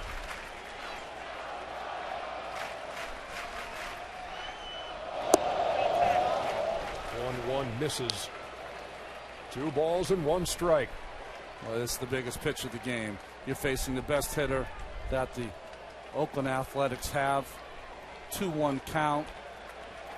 Guy with the best power on the team, other than Adam Dunn, who they acquired in late August. Going back with a cutter. I thought he'd go change up here. Huge cut from Donaldson. Fouled it back. 2 balls and 2 strikes, and Salvador Perez wants a word with his pitcher. Got 3 shot of Bob Melvin, Mike Gallego, and Josh Donaldson. It's interesting. If you listen to a lot of people around the American League, Salvador Perez is emerging as the Yadier Molina here in the American League. Not only the way he calls pitches, his durability, but also his way of controlling pitches.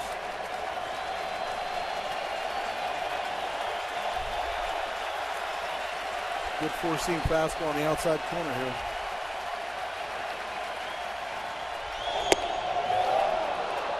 Full count.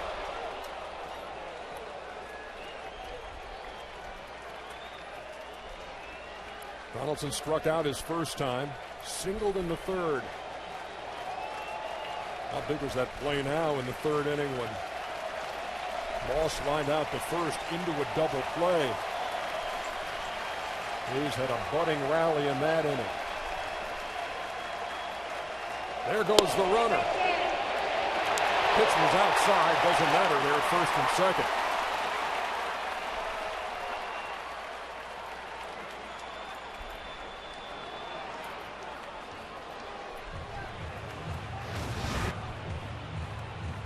Last pitch was away. Sometimes the catcher will steal it from the umpire because they get up to make that throw to second. But good call by home plate umpire Bill Miller.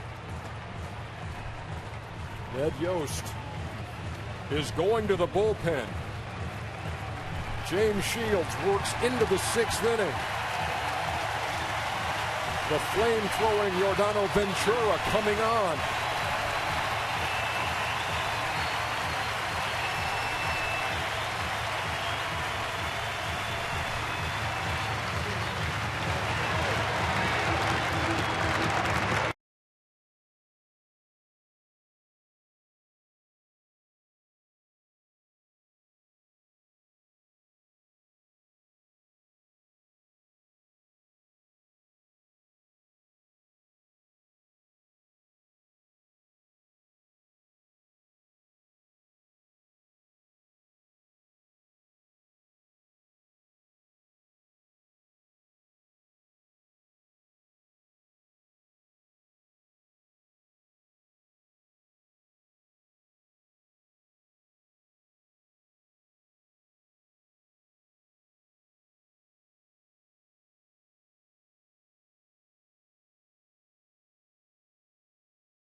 But Oakland has runners at first and second, and they are responsibility of James Shields. And you two were right. I was completely wrong. They're bringing in the young Ventura.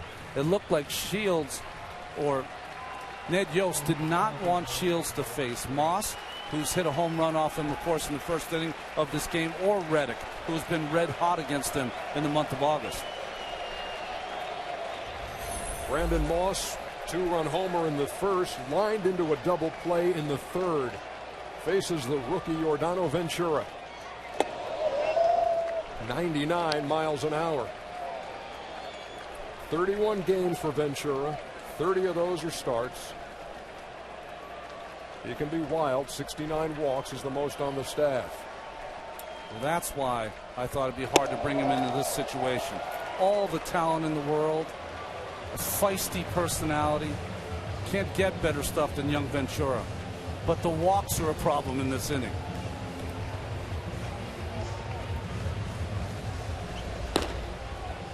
Kelvin Herrera, part of that shut 'em down triumvirate that includes Wade Davis, Greg Holland. But right now it's all on the shoulders of 23-year-old Ventura. In the air to center field and pretty well hit. Lorenzo Cain is back and has no chance. Brandon Moss has done it again. Straight away center field, 3-run shot, and the A's have the lead.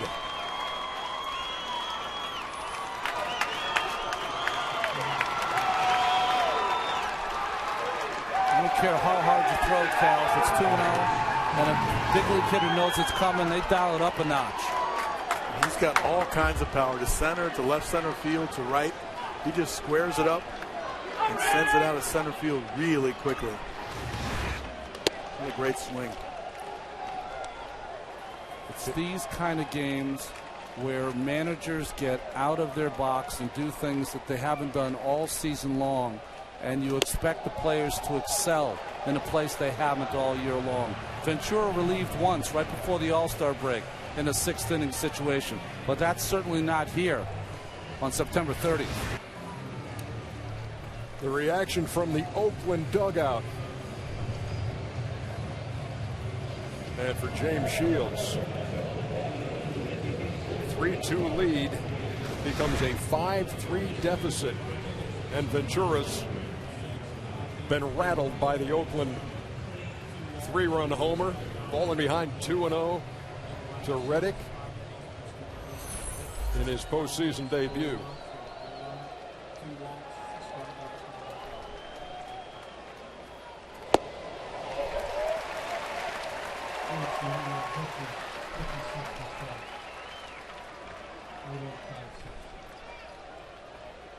Brandon Moss has personally quieted this crowd twice.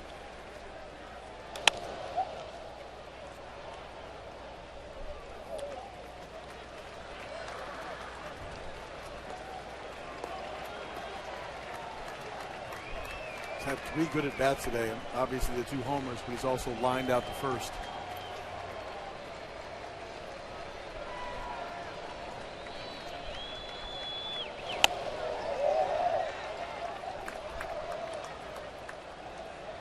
Well, Ron, you had counted it down in the innings leading up to this. Here's where Shields is. Here's where the Royals are. Need this many outs to get it to the shutdown guys in the 7th, 8th, and 9th. But the 6th has been a trouble spot with Reddick singling. That's 3 hits and a walk here in the 6th, and a long ball by Brandon Moss. Dave Island is the Royals pitching coach.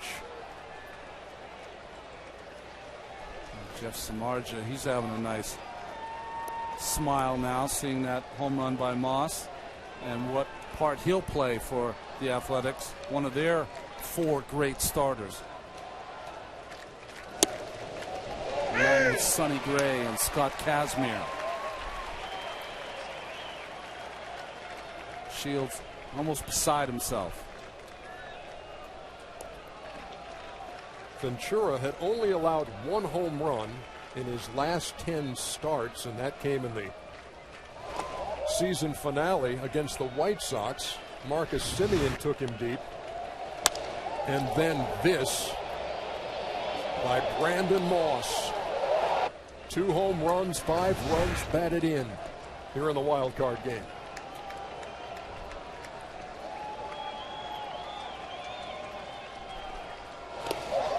That ball goes all the way to the screen. You know, you're just asking, and this is my opinion now, you're asking a young man to do something that he's never done. And on this stage, it's very difficult to have success that way. If you're going to go with the 3 guys that we talked about before, Herrera, Davis, and Holland, somehow get those outs from those 3 guys, because they've been there.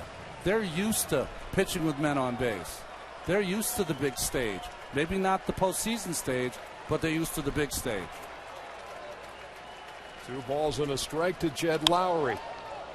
In the air to right, playable for Aoki. There's the tag at second. And sliding into third is Josh Reddick. Let's go down to Matt Weiner. Well, Ernie, there's a lot of baseball to go here in this wild card game, but if this result were to hold up, the image of James Shields walking off the mound is very likely the last you'll see of him in a Kansas City Royals uniform. Royals knew that Shields would become a free agent at the end of this season when they acquired him last year.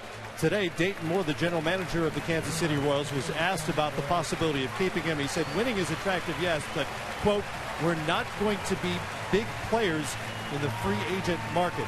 In other words, there are likely to be much bigger offers awaiting Shields when the season ends.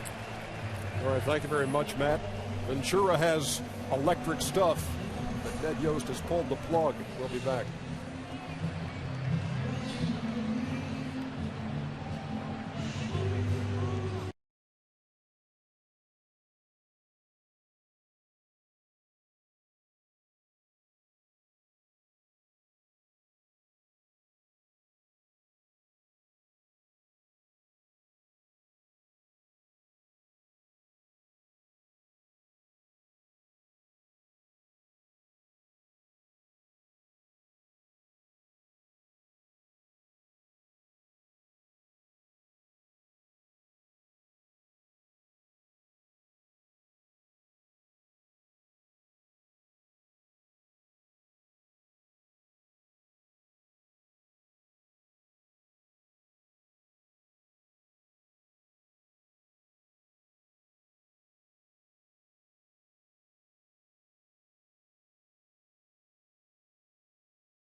accounts and descriptions of this game may not be disseminated without express written consent. Top half of the 6th inning continuing here in Kansas City, and been a pivotal inning for the Oakland A's. They've plated 3 and have another one 90 feet away. And Kelvin Herrera enters the game for Kansas City. He faces Stephen Vogt, infield in for the Kansas City Royals, who are down 2 and trying to keep the deficit right there. Only 100 miles an hour on that first pitch from Herrera.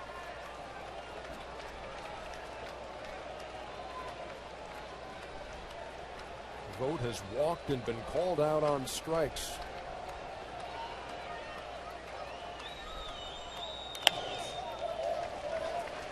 This is a situation, if you're Oakland, you could take a chance on a contact play with the infield in, but watching the lead, Donaldson does not look like the contact play's on. They're going to allow the next 2 hitters to have a chance to drive the run in. Well, Bob Melvin told us he would use the contact play only if he had a runner on, that if the runner on third was caught, had enough speed to get to second base back in scoring position. Vogt is not that man. High and away, and 2 balls and 1 strike. So James Shields works into the 6th. Allows a hit and a walk, and Ned Yost went with Ventura, normally a starter, out of the pen in the 6th. And he couldn't get it done. 3-run homer he allowed to Brandon Moss. And Reddick with a single. Wild pitch got him to second. Fly ball got him to third. And that's where we stand. 5-3 A's. Herrera needs a strikeout here.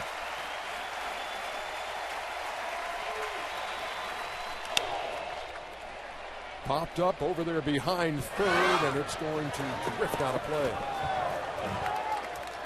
Well, that's one of those, Cal, if you're an infielder, do you catch it? I mean, 1 out, your back's to the play as Moustakas was, and you're not even sure if should you make that play because Reddick would have tagged up, sorry.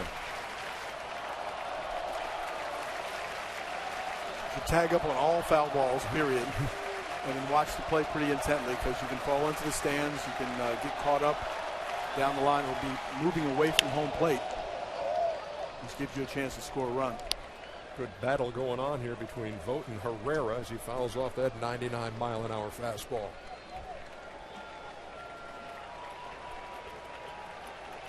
Vogt's a guy who came up with Tampa Bay, and when he was called up, went 0 for 25 with the Rays. Didn't get his first hit in the big leagues till he went to Oakland. That's popped up. And there is room for Perez, who makes the play. Big out. 2 down. Well, Herrera didn't try anything fancy. He just kept everything from the letters up on Vogt at that at-bat.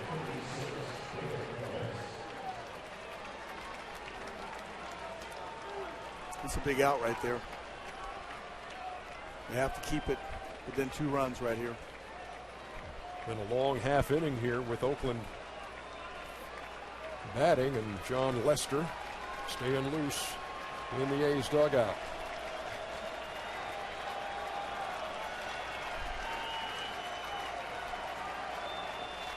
Here's Derek Norris. Well, Norris has been one of the more clutch players for the Athletics all year. A .330 hitter with runners in scoring position.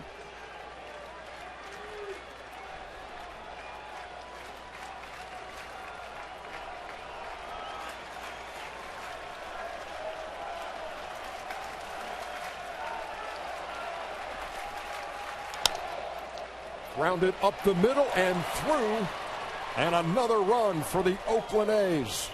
Driven in by Derek Norris. Big 2-out hit, scoring Josh Reddick, and now it is 6-3. What a huge at-bat, Cal. Went up there, likes to swing at the fastball, has a nice short, quick swing. Gets it right into the ground, right up the middle. A 4-run 6th inning has Oakland on top 6-3.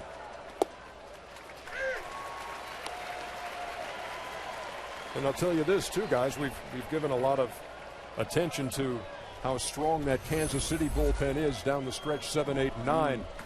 Oakland ain't shabby, and you got John Lester still on in control, ready to go out for the bottom of the 6th. Well, I think we talked about the Royals bullpen because it was a 3-headed monster that could come in and shut you down. But the thing about the A's bullpen is we concentrated more on Lester because Lester's the kind of guy that can go 7 or 8 innings, can go 125, 130 pitches. He might get it, the baseball right to Doolittle. Up the middle again, Escobar. Can't get the ball out of his glove, and there at first and second. Tremendous stop by the Royals shortstop, but could not get the force. Another one of those top spin balls up the middle. He shows his great range by getting to it, but just can't get it out of his glove to make that counter flip to second.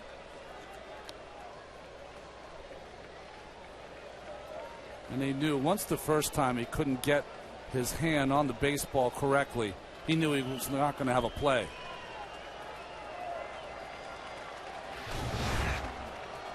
So Sogard reaches with his first hit of the night.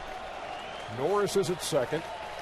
And here is Coco Crisp, top of the Oakland order, as the A's have batted around here in the 6th. And there's a shot to center, and that's going to score another run. Here comes Norris. He'll score easily standing up, and it is 7-3.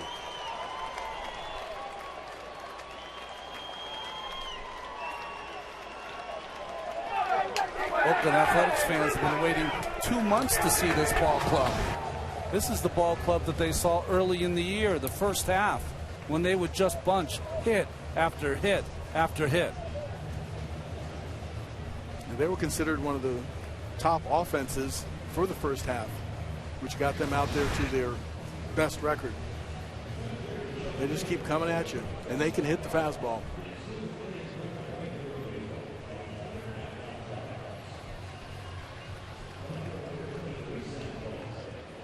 Sam Fuld to the plate. 10th A to hit in the inning. He led it off with a single and scored a run on that 3-run homer by Brandon Moss.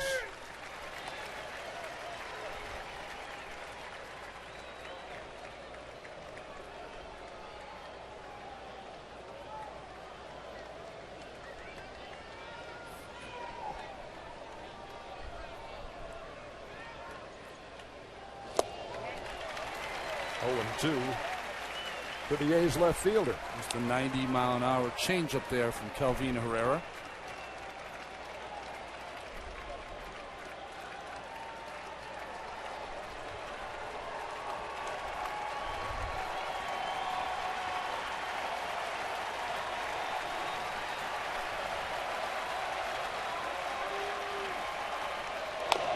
Look out, let go of the bat. As the runners were in motion on the 0-2 pitch. Well, Bob Melvin and the Oakland Athletics playing a little Kansas City Royals baseball. Sometimes lost in this inning with the big home run by Moss is that when Sam Fuld, after he had the hit, he was running on that 3-2 pitch to Donaldson that was called the ball outside of the zone. If it had been called a strike, he would have been thrown out on second, and this inning would have been over. That was a risk. I thought that was a risk at the time. Bullet foul, pass first. Shields could either throw the changeup or a fastball. Could get to a strikeout count, and then you run yourself out of an inning. But that's the way Oakland A's plays aggressive baseball. They'll take the stolen base when it's there. They'll put their guys in position, and they have the confidence that if it's not a strike, they'll take the walk. That's Chip Hale to Bob Melvin's left, his right-hand man. Another 0-2 to Fuld. And Herrera blows him away. But here in the 6th inning, Brandon Moss struck again, and he went to straight away center. The A's 7-3.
John Lester now working with a 4-run lead, 7-3. Goes to work here in the bottom half of the 6th in Kansas City.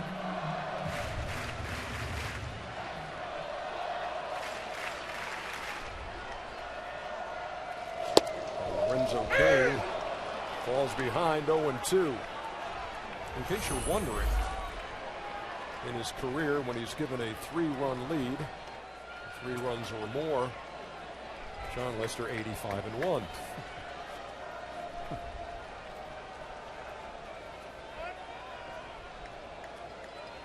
That number provided to us by our ace statistician Hal Galima.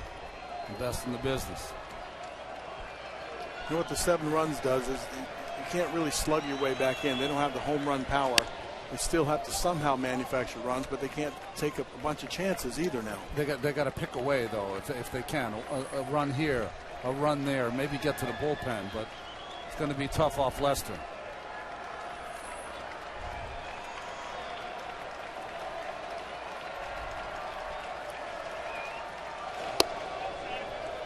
Lester's legacy just keeps growing and growing, doesn't it? Asked about pitching a postseason game, said it's no big deal. It's like any other game. Well, I guess it is to him.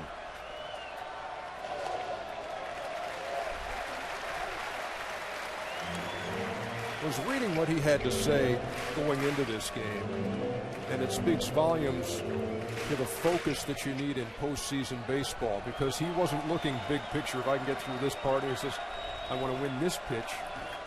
I want to win this inning.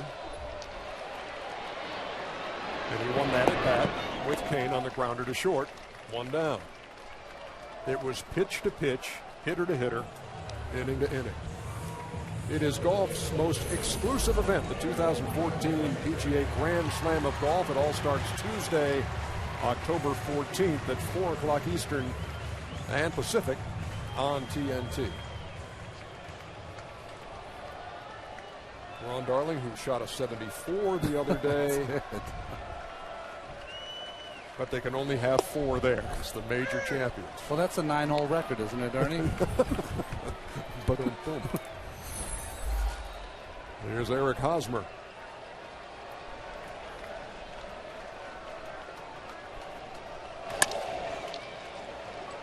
Right at Sogard. 2 up and 2 down.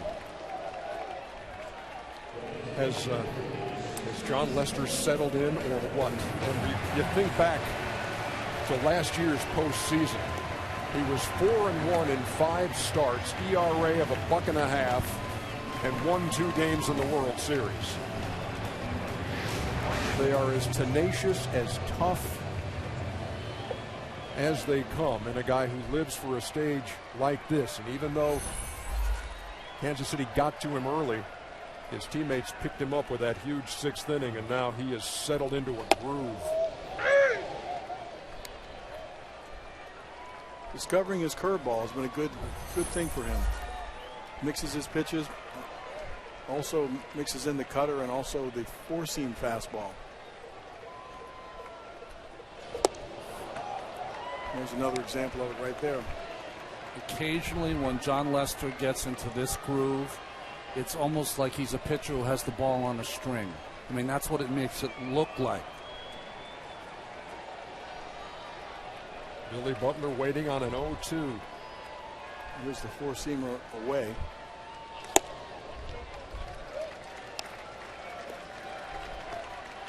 Well, he's up there. A lot of players around baseball will tell you he's got the presence of a Felix Hernandez, Kershaw, all of those guys. Big game pitchers. Strikes out Butler and has set down the last 10 Royals he's faced. 6 innings in the books, and the A's 9 outs away.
Let's take a look at tonight's playmakers presented by the all-new Chrysler 200.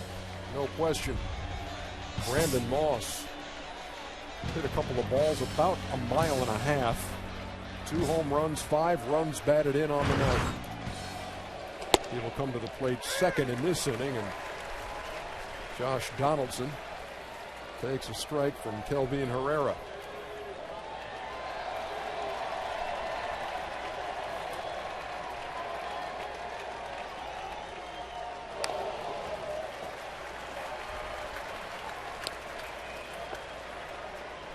They had a machine to gauge bat speed. Donaldson's got to be up there, isn't he? Pound for pound, generates about as much bat speed as anyone in the game. He turns it loose. He doesn't get cheated. The guy's playing on a bad knee. Yesterday's workout for the team, they trying to find out where he was. He'll be in the trainer's room most of the day, today and tomorrow, to get ready for the night.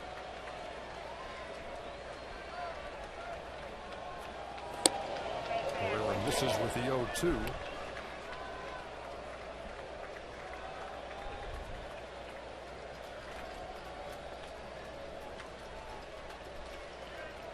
The Oakland A's, who was touch and go down the stretch at one point in August. They're 28 games over 500. And then things started unraveling, where the month of September became very interesting. They went from 6 games up on the Los Angeles Angels to 12 games down at some point. Trying to stay in the groove. I got a Nick Punto yesterday at the A's workout, and he said, you know what? It's really 2 words: new season. And that's the mindset you have to have. It doesn't matter how you got there. You're there. And now everybody starts fresh. Well, he would know every time we come to the postseason, Nick Punto's in it. He might be with another team, but he's in it. He was with the Dodgers last year. Cardinals a couple years ago. Twins before that. 2-2. Herrera strikes him out to begin the 7th. And if you're a Kansas City fan, here comes public enemy number 1.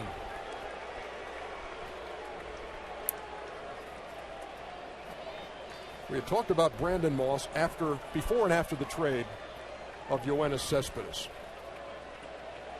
Before the All-Star break, 21 homers and 66 runs batted in. After the Cespedes trade, which was right at the deadline at the end of July, 2 home runs and 9 runs batted in. Those home runs coming in consecutive games, September 14th and 16th. He seemed to be the guy most affected by the trade of Cespedes. But here, it's a new season. You wipe the slate clean. Day off and go get him.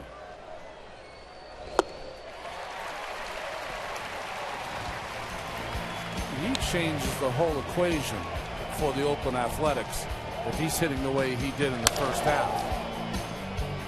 Public enemy number 1. He won't be able to stay on the Missouri side of the Missouri now. He'll have to stay on the Kansas side when they come into play. First A's player with 5 runs batted in a postseason game. They got him there.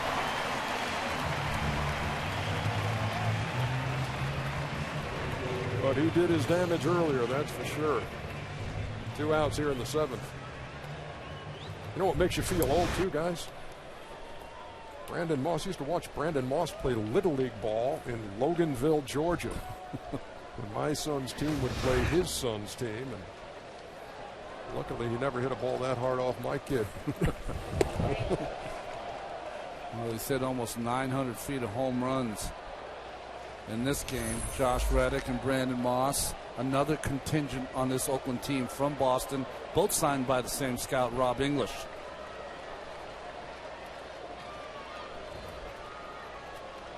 Here's Josh Reddick.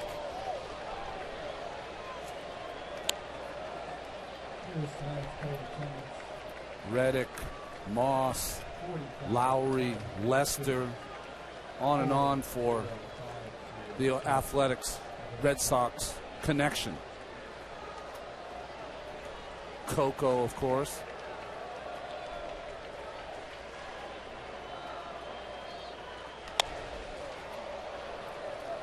I still don't think people, all of us thinking about the trade, that it would have that much of an effect on the offense, that it would actually make them go into that much of a collapse. I'm sure Billy Beane didn't think that either, or Bob Melvin. When I heard about it, I thought it was the greatest thing ever, because you are building, for the postseason, but you're also strengthening your team with that frontline starter. But the dynamic of having someone with presence in that third spot, or the third or fourth spot, where it puts everybody else in their slots, it is quite possible when you lose that everybody else feels that they have to do more. They try a little harder. They swing a little harder. They think they have to hit more home runs, and then they get themselves into a rut. Bounced up the middle and off the glove of Omar Infante, and Reddick is on with a 2-out single. So in a strange way, Cal, maybe that trade you're talking about made the Oakland Athletics a little weaker over the 162-game schedule, which they proved over the last 2 months, but have made them dynamite if they can get through here and on to the Angels. Well, I think that's probably the logic, is that how do we give ourselves a better chance to go further in the playoffs? And there are types of pitchers that you want to ride when you get to the playoffs, ones that can take it into their own hands and continue to pitch under the pressure. And Lester is the marquee player for that. Jed Lowry checked his swing. It's 1-0. John Lester, Johnny Gomes coming to the A's. And Cespedes is the only kind of player that the Red Sox are going to take to give up a guy like Lester and a postseason hero from last year, Johnny Gomes. But you have Sonny Gray, who pitched the last game of the year this year, throws a 9-inning shutout. You got Jeff Samardzija, who you got from the Cubs, who's a number 1A kind of pitcher, but doesn't have postseason experience. So it's going to be interesting to see how he adapts. This man has adapted nicely his entire career.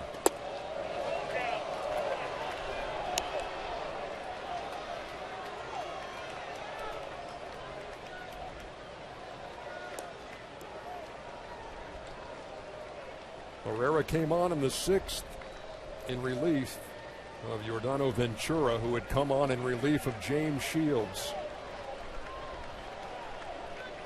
And the game imploded. Moustakas made the stop and threw out Lowry.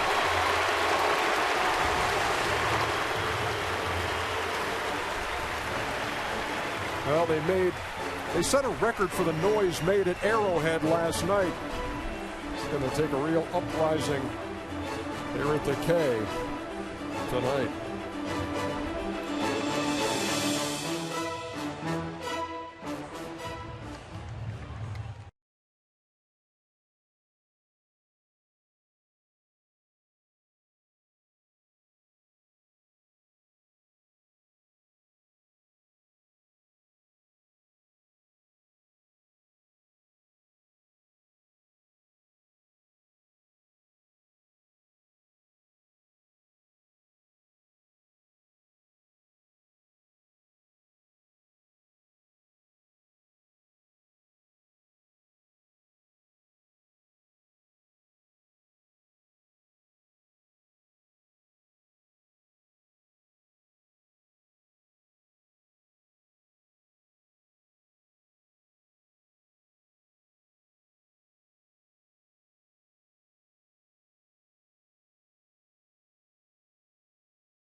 Welcome you back. The ALDS on TBS presented by T-Mobile. Right now it's scenario 2 that would apply if the A's win. It's Tigers and Orioles at 6, A's and Angels at 9:30. If the Royals come back, you saw the start times for that. Alex Gordon leads it off in the bottom half of the 7th, and there's a lot of work for the Kansas City Royals to do. And Alex comes out swinging. There's no sense in taking fall behind 0-1, 0-2. You're going to have to hit yourself back into this game. 0-2 from Lester, who has retired the last 10 Royals he's faced. They got to him for a run in the first, 2 in the third. And there's a strike 3 call. Gordon strikes out for the second time tonight and is 0 for 3. So, fellas, we talk about the 2 runs in the third, but since then it's been nothing doing against John Lester. And, boy, the Oakland Bats just, when you needed it most, in a very critical inning, the 6th, before Kansas City could load up their big 3, 7th, 8th, and 9th, they blew this game open. Well, to me, the 2 swings. Brandon Moss has changed this game. The Oakland Athletics are a team that are going to take a lot of pitches, which push the pitch count of Shields up. Then they're going to try to hit balls out of the ballpark, which Brandon Moss have done. And at some point, the trade they made this summer that we talked about for John Lester, he would pitch their most important game after final 2 months that were tough. Yeah, the Royals couldn't get past that bridge inning that would have almost guaranteed them a win. And on the other side of that, Lester struggled a little bit for him, but then found it with his off-speed curveball, and then he's been spot on after that. We talked before that for the Royals to win this game, Shields had to get it to the big 3 in the bullpen. He couldn't. Ned Yost chose to go with the starting pitcher all season, Yordano Ventura. And you could see when Ventura came in that, like most young pitchers, you want to come in and throw 1,000. He got behind 2-0, and Moss made him peg. A ball and 2 strikes to the Royals catcher, Salvador Perez. He nibbled at the corner and missed, count even. It's always much easier to talk about a decision after it's happened. But if you look at it, you think, okay, couple choices. You go with James Shields to get you there, or maybe you expand the role of the big 3 out there to ask him to get one more out than they normally do. Josh Donaldson made a nice play on a tricky hop and threw out Perez for the second out. Well, Lester early on did not have his good stuff. I think he was trying to get a lot of the hitters to chase bad pitches, but after that he found his breaking ball, and things have completely changed. I don't know if it's because Soto got hurt and Derek Norris had to come in, his almost like personal catcher, that changed Lester around. I'm sure it's John who did most of it, but it doesn't hurt to have a guy who's caught you all year and understands what you're about. Omar Infante shortened up as if to bunt, and Donaldson on the dead run was playing well back. Hey, look at this stretch, Ronnie, where Lester has retired 12 in a row. Got 4 of those by strikeouts. Lots of ground balls. Had a soft liner to third. And really nothing hard hit. Well, you had 2 different kind of personality of pitchers coming in. A big game James Shields, who talked about being an adrenaline junkie, loving to be in certain moments, loving to try to aspire to those great moments. And John Lester, who said just about nothing, and said, I'm just going to concentrate on every pitch, concentrate on every inning, and just try to get the most outs I can. A bushel of outs behind the mound. Fill that basket. He's doing it pretty well so far.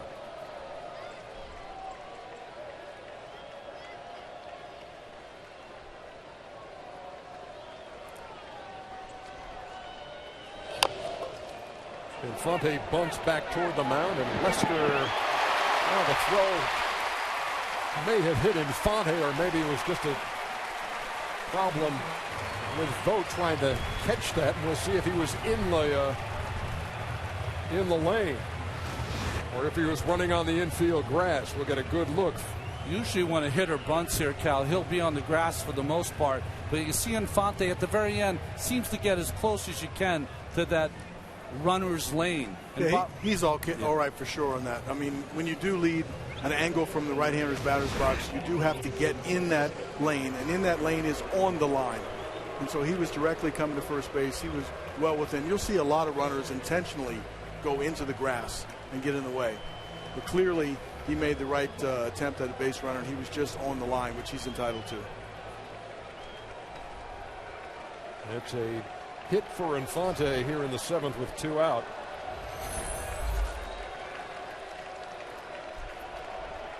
And here's Moustakas. The Royals said that the bunt was going to be a big play for them in this ball game. First one comes in the 7th. Well, early on, they had the luxury of playing for 1 or maybe 2 runs. Now they find themselves down 4. Moustakas to left. And Full puts it away. And that'll do it for Kansas City in the 7th. They get a runner on, can't move him. And Oakland leads at 7-3.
Don't miss the action tomorrow night in the NL Wild Card game as the Giants and Pirates battle it out at PNC.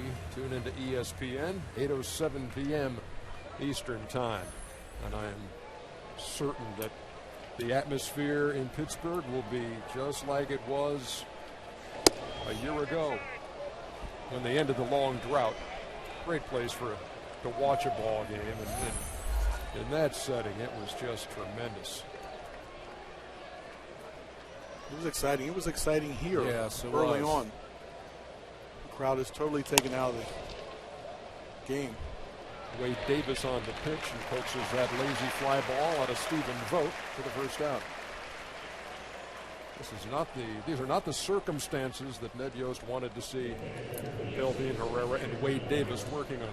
What was interesting to see Wade Davis's numbers. Had one of the best seasons.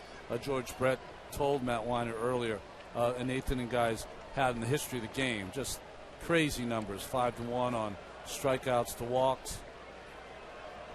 But right now, that decision to go out and take Shields out, it's almost like he almost asked Shields if he was all right, but the right arm came up quick for Ventura. Here's Derek Norris. When you look at some of the deals the Royals have made, I mean, hand it to Dayton Moore. He's made some good deals. You swing that, and people looked at the Will Myers deal and said, boy, how can you give up this guy? Look at the potential he has. You get James Shields back. You get Wade Davis back. That'll be easy for Escobar. You make a deal and get Escobar and Kane when you trade Zach Greinke. So a lot of the guys you've seen who have put this team into the postseason were some pretty shrewd deals with some big names involved. And this team's on the map for a while, even with James Shields might not come back because of impending free agency. You've got a kid Maria. You've got Finnegan, who's on the roster here, who's going to be someone that's going to pitch and start for this Royals ball club. Danny Duffy, who had a nice year. They're here to stay. Good young ball club, good defense, tons of speed.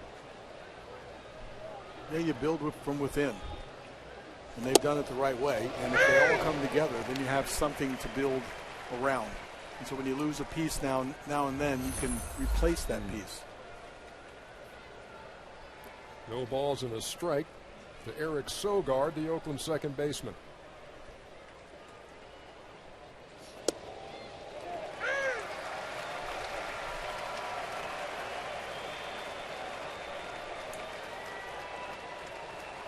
There's a guy who's hit 2 home runs, Brandon Moss. Right now on the mound for Kansas City, a guy who hasn't given up a home run in ages. And Wade Davis, and back to the 2013 season, and the strikeout of Sogard gives Wade Davis a 1-2-3 inning. Middle of the 8th at the K.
MLB postseason showdown throughout October. Simply pick the winners of head-to-head player matchups between, say, Detroit and Baltimore for your chance to win a pair of 2015 season tickets for your favorite team. Good deal.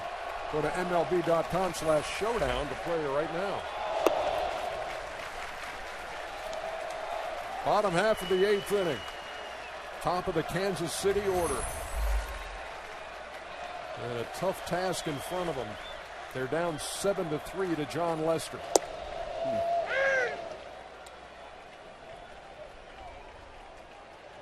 I mean, I know this might sound boring to some people as the rally caps have come out, but your job as especially a starting pitcher, reliever too, is at some point you get your mechanics to a point where you become almost like the mechanical man.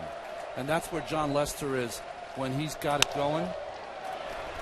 Grounded up the middle and under the glove of Lowry and into center field. Infielders crossed there and neither could glove it. And there's a leadoff single for Alcides Escobar. And if you're the Royals, you're thinking you got to start somewhere. And here's a chopper over the mound here. And the speed of Escobar, again, forces that shallow angle and maybe a desperate attempt to play this ball on the run. Ball stays down. Yeah, they gave him an error on that play, and I don't even if he gloves it with Escobar's speed, I don't know if they throw him out. Yeah, I disagree with the call. I think the guy in charge of making these calls, he's got his dauber down here in Kansas City. Here's Aoki.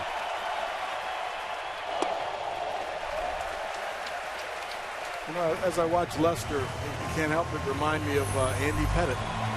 Andy Pettitte establishes his cutter inside, but also had a good fastball that he would use, and also mix in his breaking ball, which I always thought made him much more effective.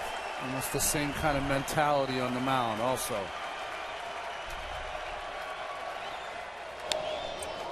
Aoki had a good cut, followed it straight back. Both those two guys are rocks on the mound. They don't get flustered. When they don't have it, they find it. So Luke Gregerson getting loose. I was just about to make the point as the inning began that I saw movement in the Oakland dugout. In the Oakland bullpen, somebody had crossed their legs. That's all we had seen, but now somebody's up and getting loose, and it's Gregerson as the runner goes. And the throw is high, and then Escobar had to make sure he held the bag. Stolen base here in the 8th. Well, the Royals were saying before the game, John Lester does not throw over. So with a 4-run lead, probably can even have a better chance at guessing that he's not coming over. Again, another runner past the base and having to reach back. All infielders in baseball in today's game stay with the tag. The 2-1. Up high, 3 balls and 1 strike.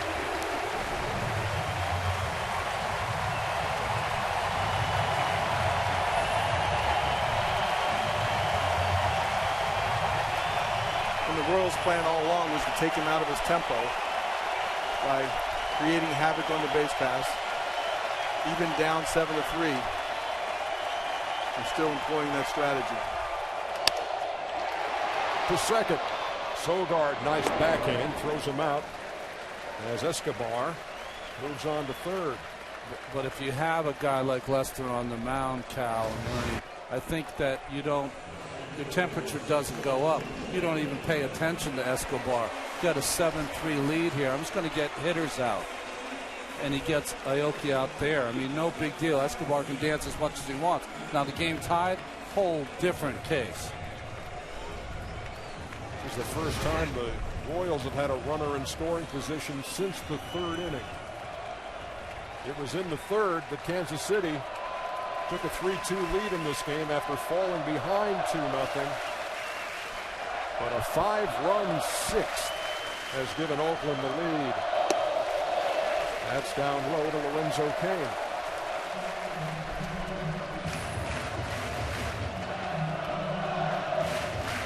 Count is excellent for being in the 8th innings for John Lester. First inning, a tough inning of 23. After that, more Lester-like.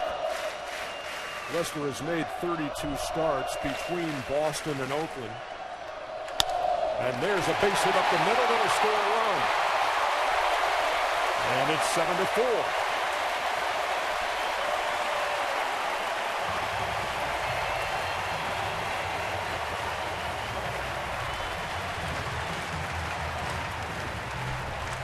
Back to Lester in those starts, 32 between the two teams combined, and at 27 of those, he's thrown at least 100 pitches.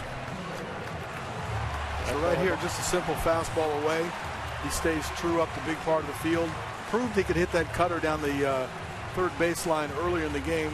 Lester makes the adjustment, so does he. He's gotten 3 balls hit on the ground. 2 have been hits here from the Royals. Here's Eric Hosmer, who has a home run in his career off of Lester. If he runs into one here, we got ourselves an interesting bottom half of the 8th inning.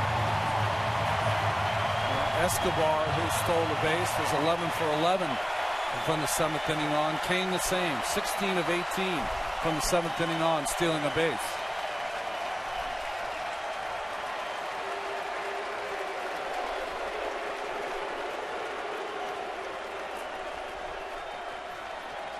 Kane's getting off bigger and bigger on his lead, almost daring him to throw over.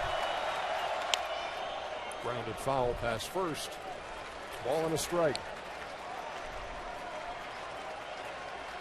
Hosmer walked his first time, singled in the third to knock in a run, grounded out to second in the 6th.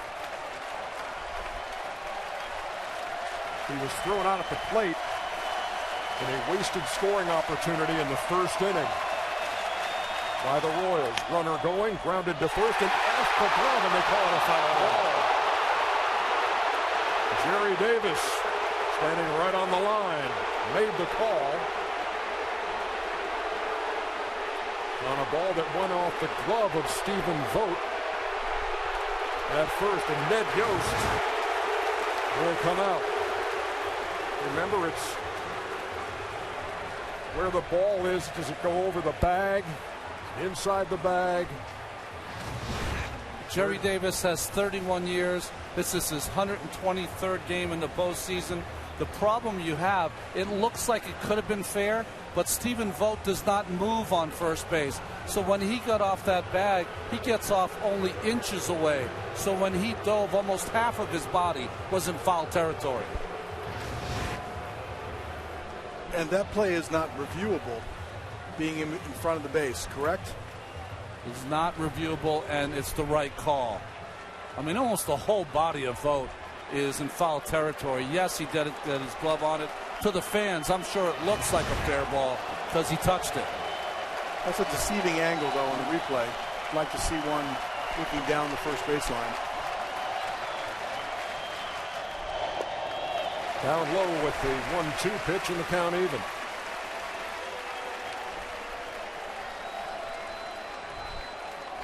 There's a lot of hope and wishful thinking on that ball.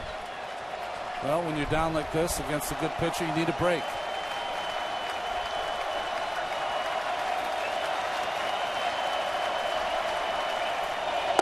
Runner going, the throw, and he's in there. Lorenzo Cain steals the base, and the count full to Eric Hosmer. Well, you can't really blame Derek Norris. The jump and the lead by Cain is just so large. There's no chance for him, even with a perfect throw like this, to get Cain.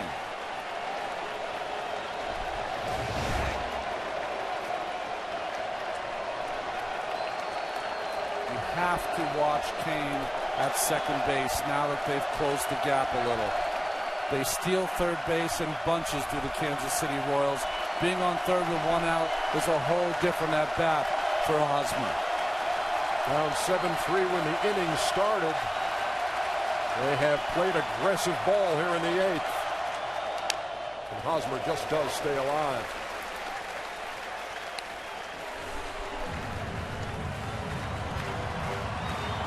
Escobar stole a base and scored a run. Kane has stolen second.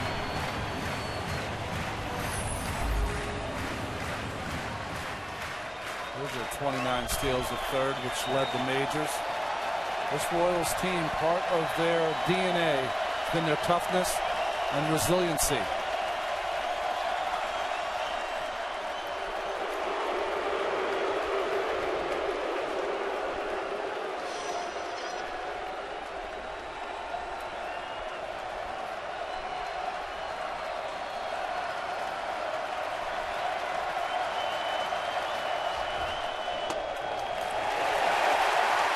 They're at first and second with one out and one in.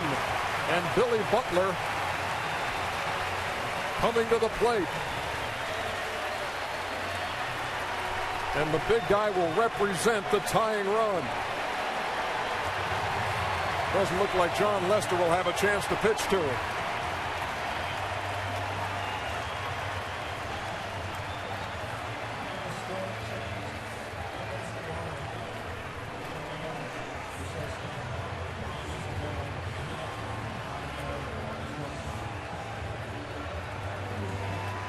That'll be it. 7 1/3. He leaves with the lead. And he leaves with the Royals trying to rally.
Hit down the line that was ruled a foul ball. Well, it's impossible for us to tell. I was saying that because of the way Vogt does not get off first, that his body is inside the zone.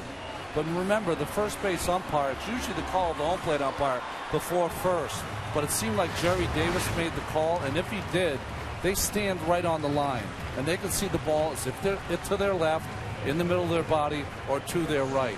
And again, to the point, when you get into a situation like that, you're looking at the ball in relation to the bag. You're not looking at the fielder still being in, well, he's still in fair territory, and he touched the ball. If it was foul, as Jerry Davis saw, and that's the call he made.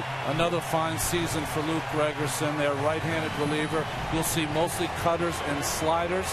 6 home runs he's given up this season in those 72-plus innings of work. Well, the tying run is at the plate in the person of Billy Butler.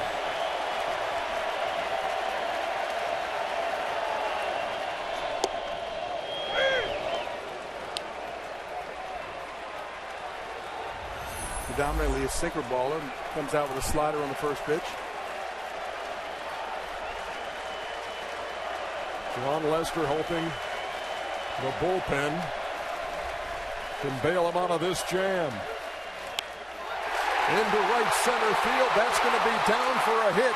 and it's going to score a run. Lorenzo Cain crosses, and it's a 7-5 game.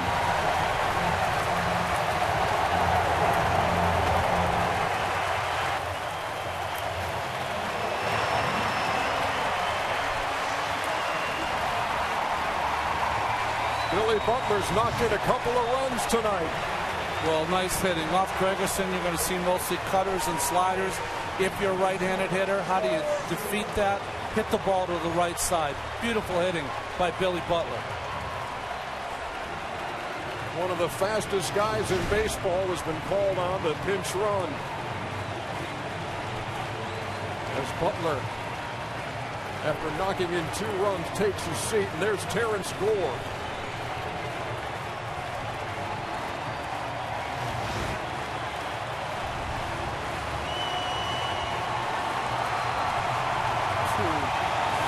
Hits for Butler in this game.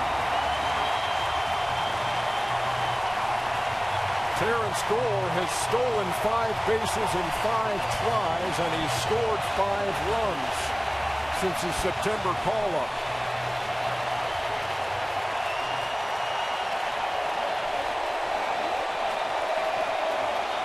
So Gore's at first, Gordon at the plate. And Hosmer standing on third. The Royals are within 2.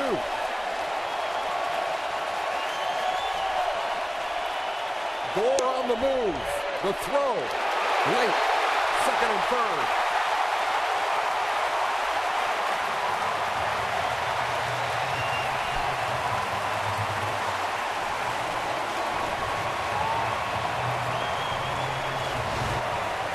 It's taken 7 innings for the Kansas City speed game to come into play in this game, and they're right back in it.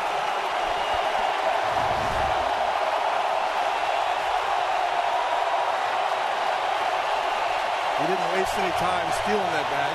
Only a base hit now. Gerard Dyson, who had a big steal earlier in the year, he said, myself and Gore, speed. It do what we do.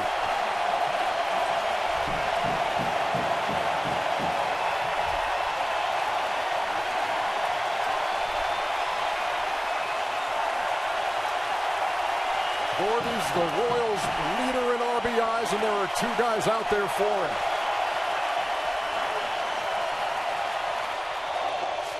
The ball gets away. Here comes Hosmer. It's a 1-run game.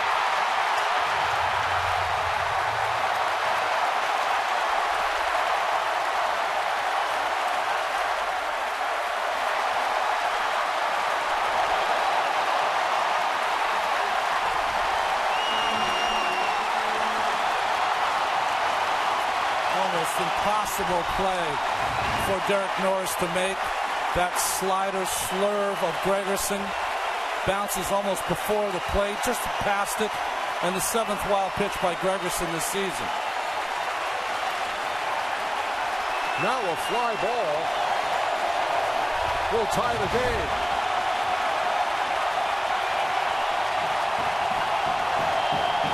Infield in. Swing and a miss.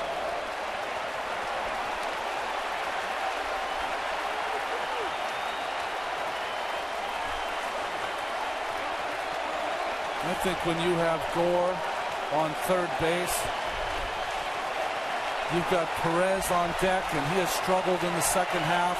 What better time to try the contact play? You got the best speed in baseball.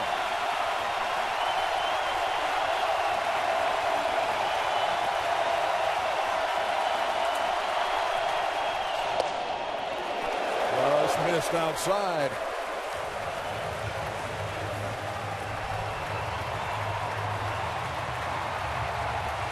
We came to the bottom of the 8th in a 7-3 game with John Lester on the mound. My, how things have changed.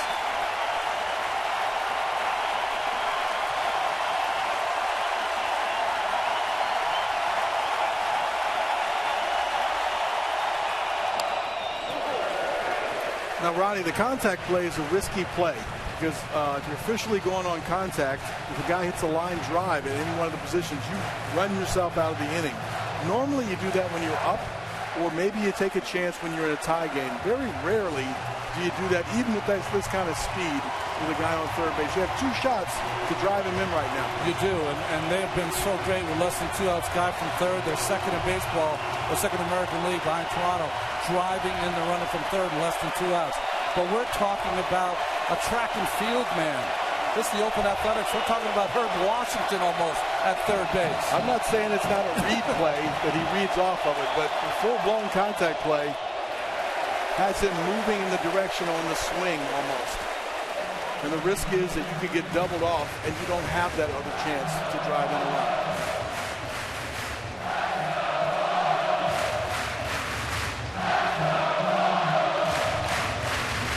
In the mood for a little postseason drama, huh? Love it.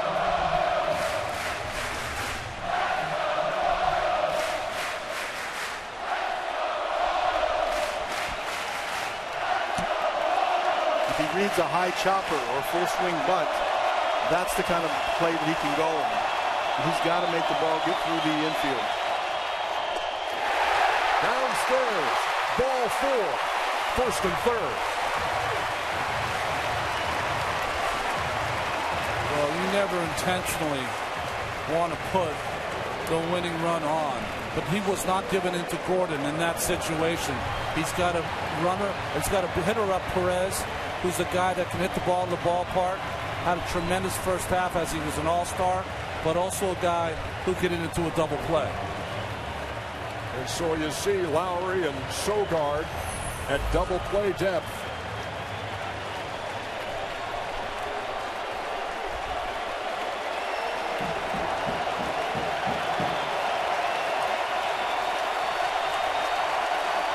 Salvador Perez is 0 for 3.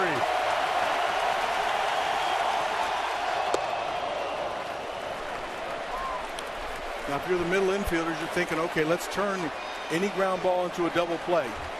Not a whole lot of speed at home plate. If you're Josh Donaldson down at third, I got to make a decision. Ball comes to me quickly, I still can get a double play, or do I need to take the out at home plate? Perez, 22 grounded into double plays this year.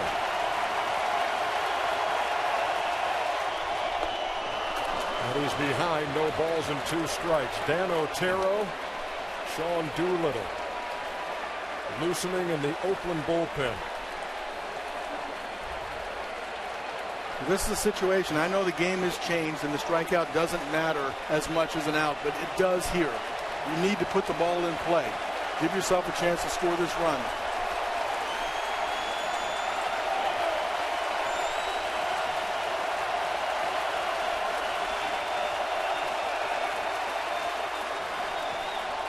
Gordon going, strike 3, 2 out.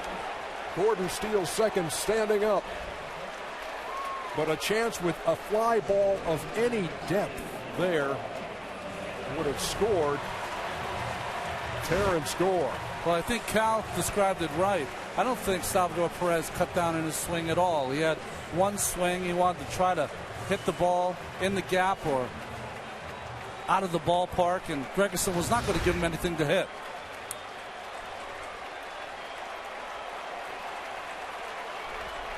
Well, here's Omar Infante. Runners are at second and third in a 1-run game. Infante had 66 RBIs, a career high in the regular season.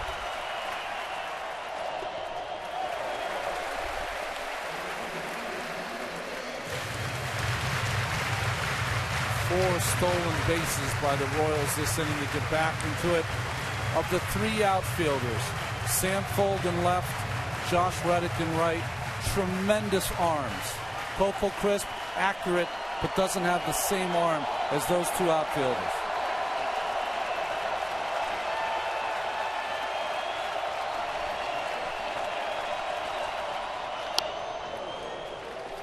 Ball and a strike to the Royals second baseman.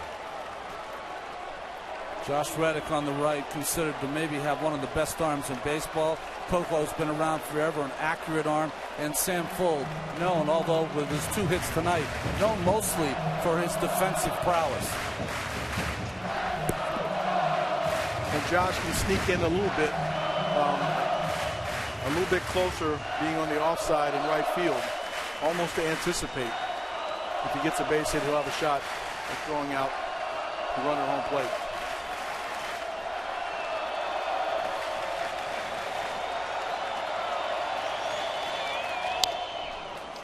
Fouled back, and Gregerson ahead.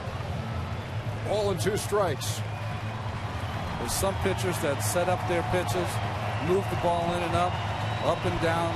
Luke Gregerson does one thing, and he does it well.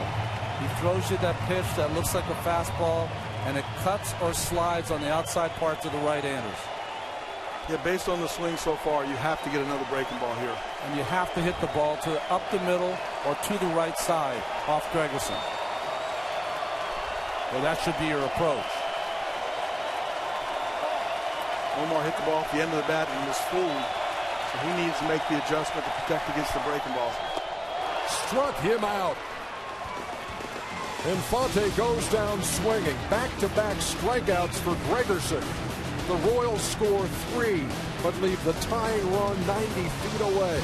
We head to the 9th.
Tonight's 2014 AL Wild Card is presented by Budweiser.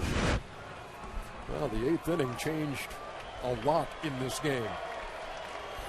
7-3 game became a 7-6 game as we moved to the 9th, and Greg Holland on for the Royals, facing the top of the Oakland order. Coco Crisp ran up the bunt and missed it, 0-1. Holland's numbers unbelievable. I told you 40-plus saves 2 years in a row. Last person to do that was Dan Quisenberry in the early 80s. Right now, the Oakland A's, especially with Crisp and Fuld, are going to try to play for a run. Saw that bunt by Crisp, going to try to get on. If he does, Fuld will sacrifice him over. Play for a run.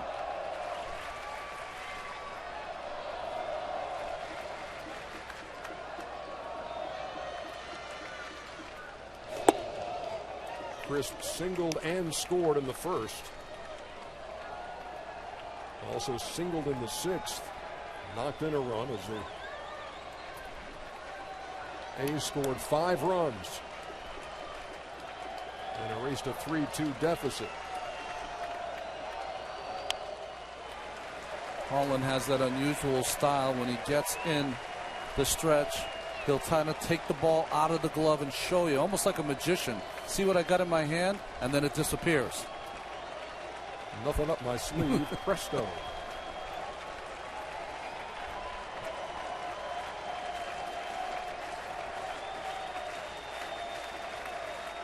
One ball, 2 strikes. Count even.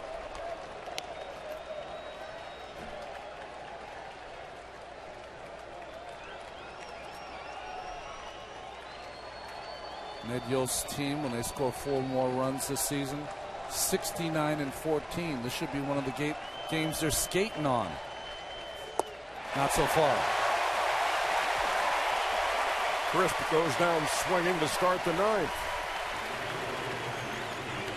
The NBA on TNT returns with an opening night doubleheader when the champions, the San Antonio Spurs, take on the Dallas Mavericks, followed by the Houston Rockets and the LA Lakers. It all begins Tuesday, October 28th, only on TNT. That'll be opening night of the NBA season. This is opening night of baseball's postseason, and we got ourselves a dandy here in the 9th.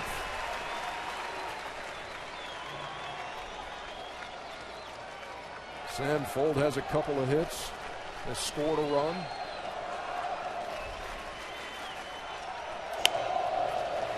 What has happened with this second wild card? It's done exactly what baseball's wanted it to do. It's made the division so paramount to winning. Got to win the division.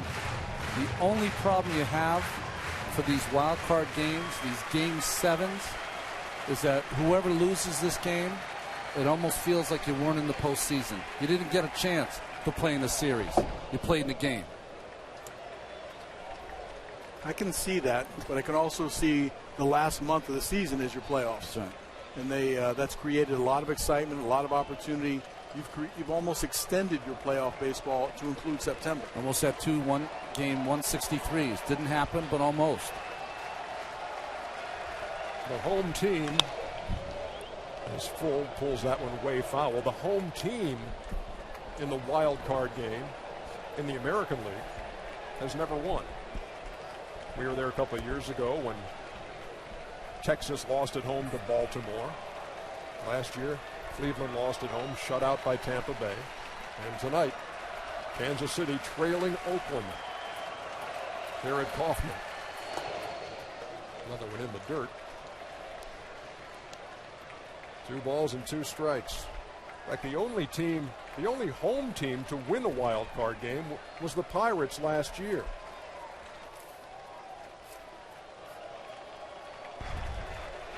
The Pittsburgh fans will tell you just by chanting Cueto, they changed the outcome of that game.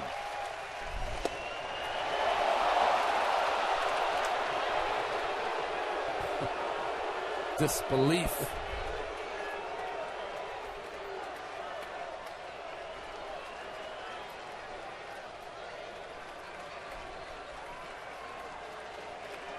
Holland to Fold, and he walked him.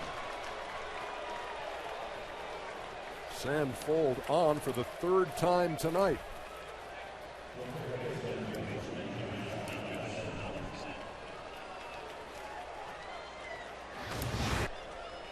Holland wanted this pitch, fastball away. Does it hit the corner? Pitch track says no.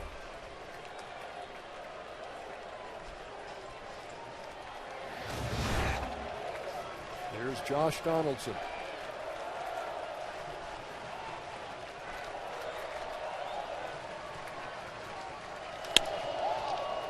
Well hit to left. Gordon has plenty of room and makes the play for the second out.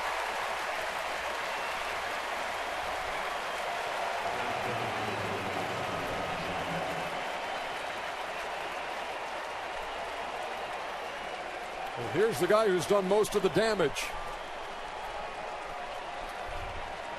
Brandon Moss. 2-run homer in the first, 3-run homer in the sixth. You got two options here if you're Sam Fuld. Is Brandon Moss having a Reggie Jackson night, or should you steal a base? 21 stolen bases this year and get in scoring position.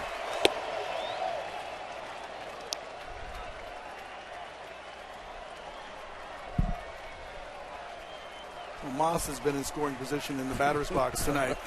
I think I would go with hold your ground. Up and in and off the mid of Perez. And that puts an insurance run at second.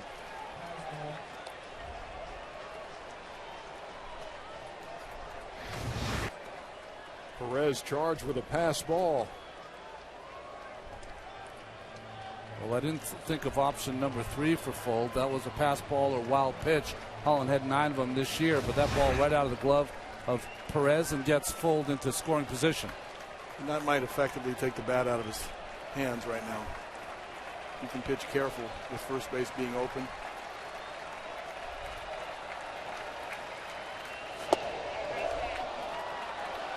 Three balls and no strikes.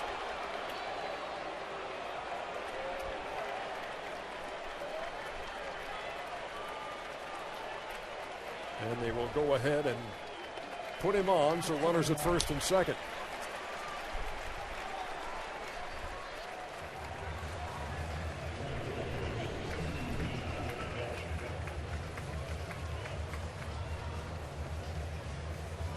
Ed Yost hoping that Greg Holland can keep this a one-run game going to the bottom half of the ninth inning and give the Royals one more chance to advance. Small sample, but it is off a closer and one of the best in baseball. 2 for 4, Reddick off Greg Holland.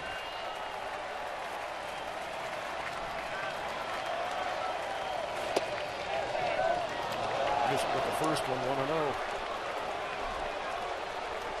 Sam Fuld is at second. He walked with one out, advanced to second on a pass ball, and set up the intentional pass to Moss, who leads from first.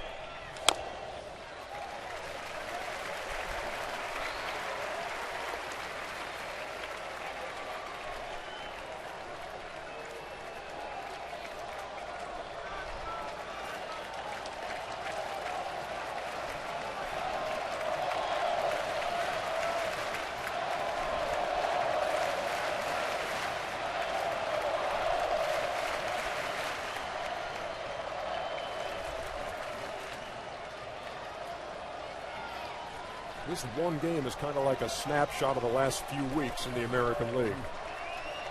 Who's going to get in? Who's going to get knocked out?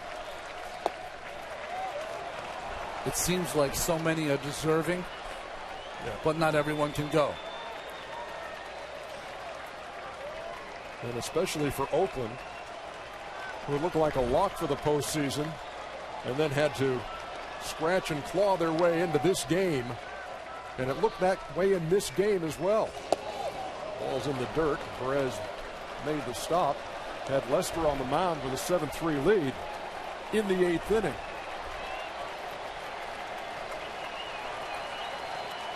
Well, if they hadn't given up those runs, if Moss had not had such a big day, that speed of the Kansas City Royals would have played a huge role in this game, even despite being behind a run. They're loaded.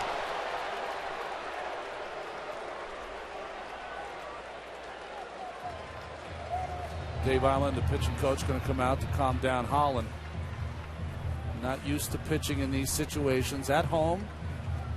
Used to pitching in a lot of tied games, but very rarely coming in with his team behind.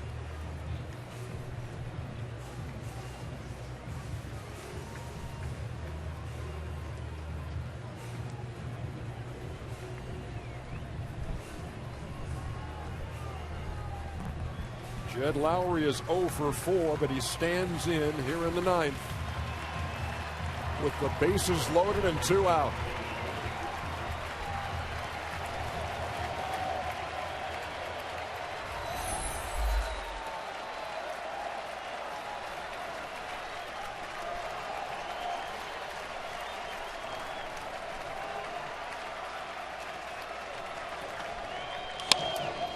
In the air, right field. Aoki is gone. And the Kansas City Royals escape a bases-loaded jam. They're one down going to the bottom of the ninth. We'll be back.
Budweiser is the official beer of Major League Baseball and presenting sponsor of tonight's American League wildcard game. Great times are waiting. Grab some buds. Tonight's pivotal moment. Luke Gregerson, back-to-back strikeouts with the tying run at third in the bottom half of the eighth. Pivotal moment. How about grab some pine? Great pitching by Gregerson. Top of the ninth. Josh Willingham, bottom of the ninth. Josh Willingham, the pinch hit for Mike Moustakas. And Sean Doolittle, the A's closer, is on. Well, he's certainly going to be on the line with your third baseman, but certainly a shift here against Willingham. Second baseman Sogard will move up the middle, but the shortstop moving over to the hole.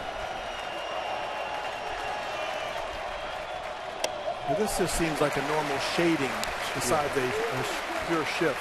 Because everyone's staying home except the left side of the infield. So they must have some information that he pulls the ball to the left side. But he's still, you got to still play him true in the rest of the diamond. A ball and 2 strikes. Willingham started the season with the Minnesota Twins. Played 68 games. Doolittle's numbers 10-1 strikeout to walk ratio. Kansas City Royals got Willingham to do one thing: hit the ball out of the ballpark. To right, a long run from Reddick. Won't get there. It falls for a hit, and the tying run is on in the bottom half of the ninth. And the speed factor comes into play again, because here comes Gerard Dyson to run for Willingham. Good piece of hitting, fighting off the fastball, making sure you make contact. Good things can happen. Thought it might go for a double at first. But Josh wisely stops at first. This baseball game for the Royals has turned half baseball game, half track and field meet.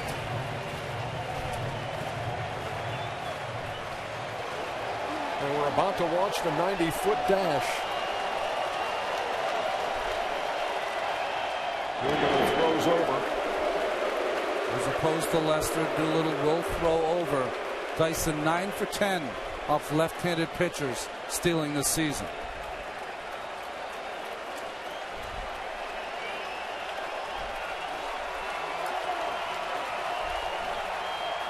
Escobar shortened up to bunt and took a strike, 0-1. And Dyson also has stolen the toughest bases to steal. From the 7th inning on, he's got 22 stolen bases, which leads the major league. A lot of people can pile up stolen bases when they get them when they don't count.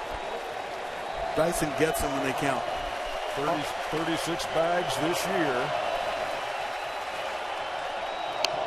The bunt by Escobar right back to the mound. Doolittle will go to first. And the tying run moves up 90 feet.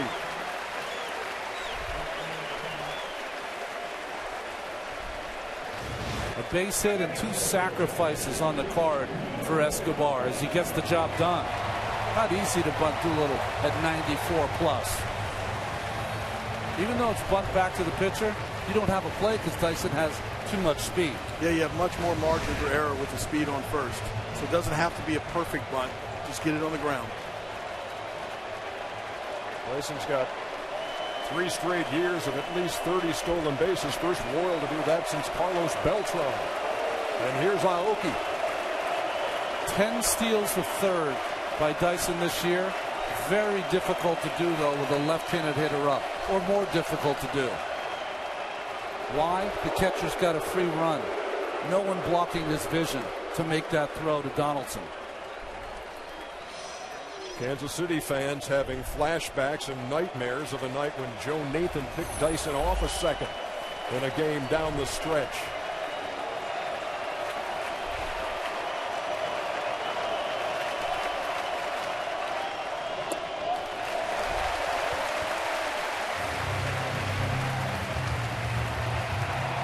Mike Jorschley, third base coach of the Kansas City Royals.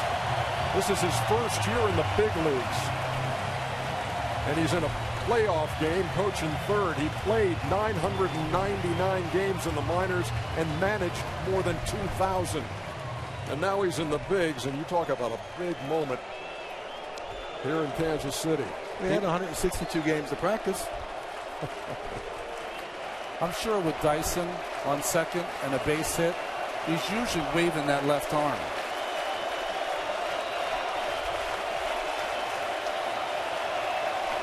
Aoki waiting on a 1-0 from Doolittle.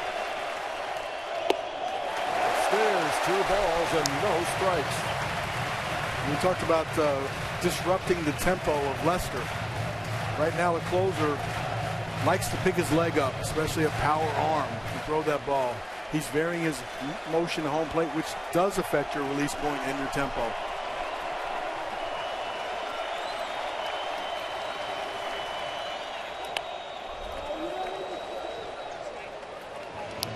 Well, usually this matchup would favor Doolittle, but Aoki this season, 363 off left-handed pitching. Although that ball a little too firm and fast for him to catch up on.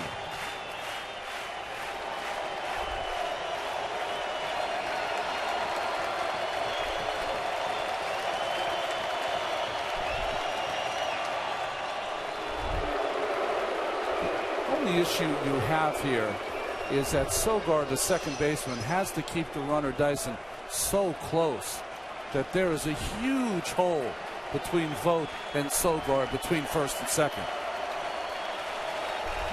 Any kind of dribbler is a base hit. There goes Dyson. Throw to third. He is safe. The tying run has moved up another 90 feet. Rev it up.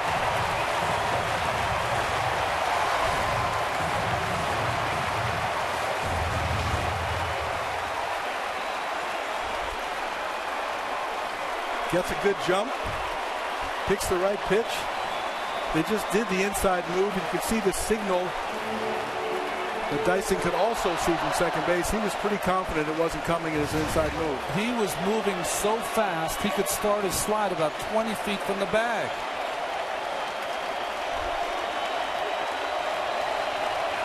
Now a fly ball ties the game. Infield in. Fly ball right field. Reddick, a long run, makes the catch, but that's going to tie the game. It is 7-7 in the wild card.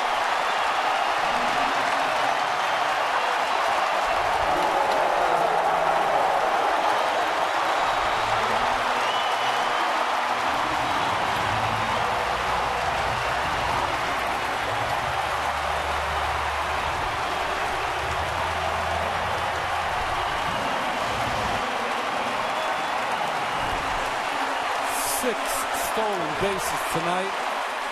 What a reaction from that bench. Great bat by Aoki. Dyson with the big steal. Who said stolen bases aren't a big part of today's game?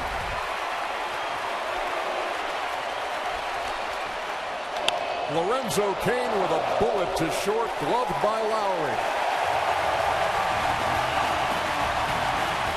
But we got free baseball, boys and girls. Going to the 10th, all tied up.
And we don't know yet who that's going to be. You see the starting times on TBS for the Tigers and Orioles. Whoever plays the Angels, the Royals, or the A's on Thursday. Man, alive, what a game this has been. Whoever does win it, Ernie, is going to have earned it. That's for sure. Changes defensively for the Kansas City Royals as we move to the 10th. Lorenzo Cain has moved from center to right. Gerard Dyson scored the tying run, is now in center field. Jason Nix is at third. Brandon Finnegan is the new pitcher. The 6th used by Ned Yost tonight. He's just a kid. And he throws a strike to Nate Fryman. came to the major leagues after 13 outings. 13 in the minor leagues. He was Kansas City's first-round pick this June, just this past June. Pitched in the College World Series for TCU. And here he is in the playoffs. That's the fast track, boys and girls.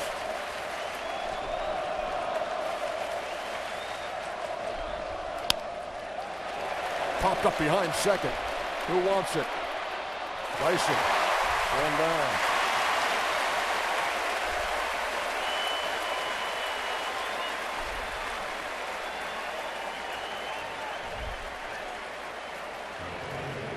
Well, this place is buzzing again.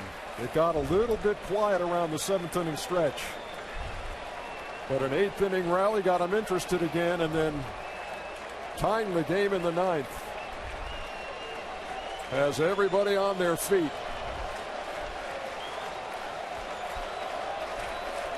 There's Derek Norris.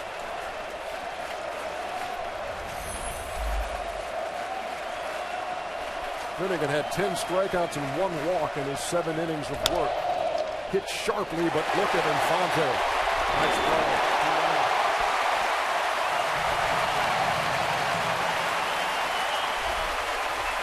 We came into this game talking about John Lester and James Shields. Neither is going to be a factor in this game. It's been Oakland's power against Kansas City's speed. And we're all tied up.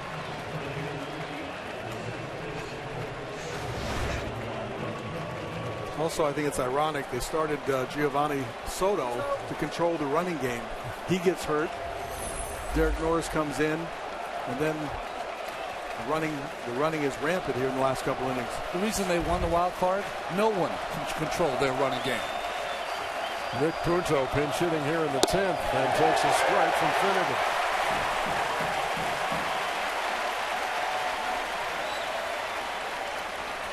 Finnegan's only 21 years old.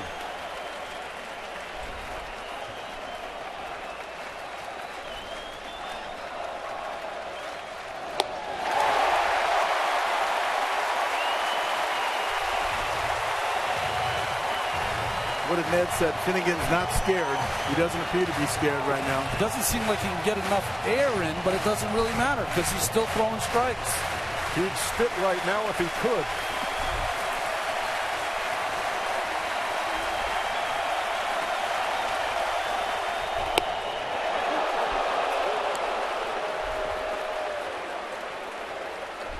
You almost make the comparison, and we talked about this in the regular season, of another pretty good left-hander, fairly fresh out of college, and David Price back in 2008. Came up late in the year and figured into the playoffs for Tampa Bay. This kid could do the same thing. 1, 2, 3, 10.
guys on second base. Let me take third base and set up an easier RBI. And here's the sacrifice fly. A little small ball.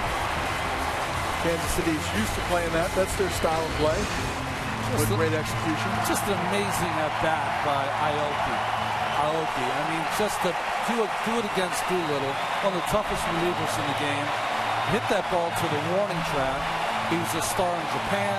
He won a batting title, a Gold Glove. He's played in a lot of big games, and he had what it took in that at bat.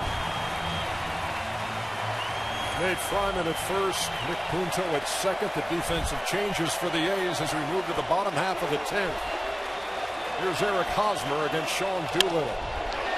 Grounded up the middle. Lowry, late. How about Hosmer going headlong into the bag?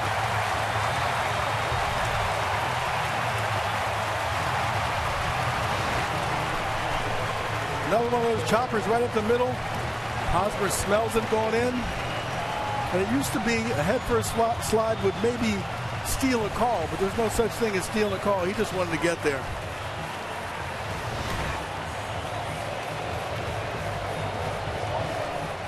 Well, here's Christian Colon now, a guy fresh off the disabled list.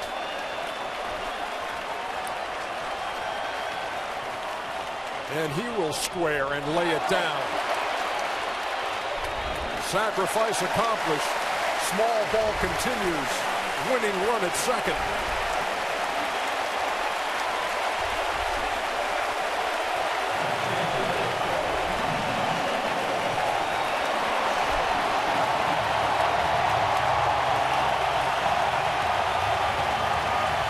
And the spotlight shines on Alex Gordon.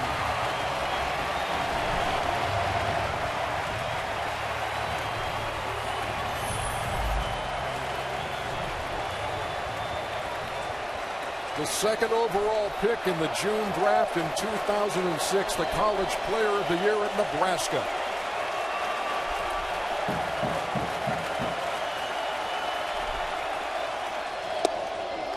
Takes a strike. He came in talking about 29 years without being to the postseason.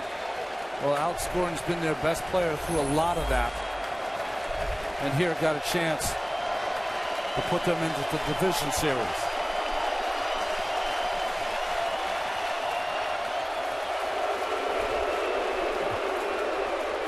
Doolittle looks Hosmer back.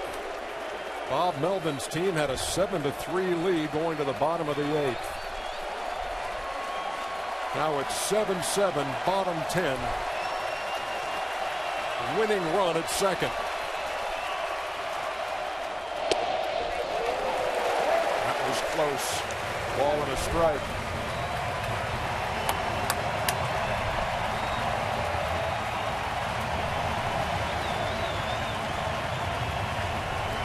Gordon was intentionally walked in the 8th. Struck out a couple of times tonight and flied out to left. Grounded to short. Lowry will throw him out. Hosmer advances to third.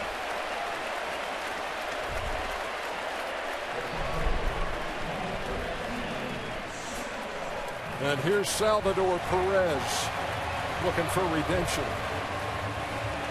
He's 0 for 4 with a couple of strikeouts, and that second one was huge in the 8th inning. Tying run was at third, and he couldn't put the ball in play.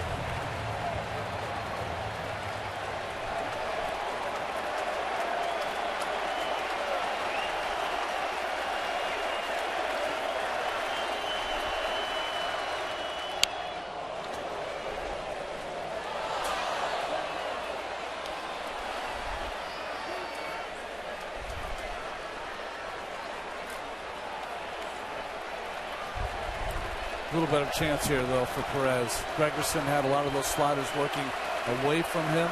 You're going to get a lot of hard stuff from Doolittle. Perez led the team with 27 two-out RBIs. And that is going to send us to the 11th inning. The ground out to Punto ends the threat.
In the game we have right now, 7 runs, 11 hits, no errors for each side as we head to the 11th inning.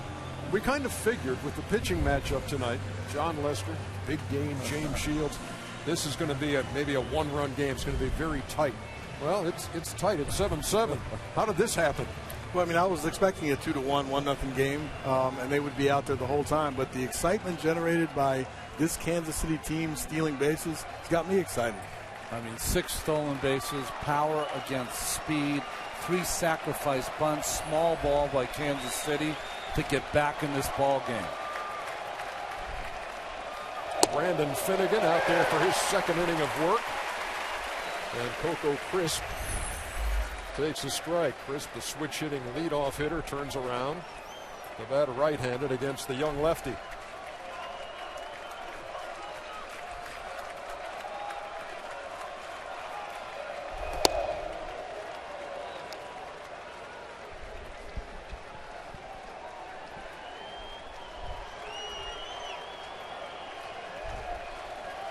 Coco has a couple of hits, has scored a run, has struck out twice. Breaking pitch fouled away. 1-2. Well, we've seen all 3 pitches from Finnegan so far. That good fastball, 92 plus. He's thrown 1 at 96. Curveball and changeup.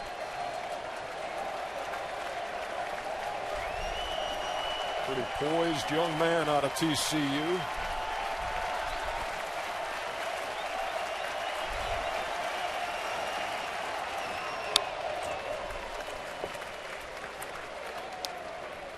He was Kansas City's first-round pick and number 17 overall in June.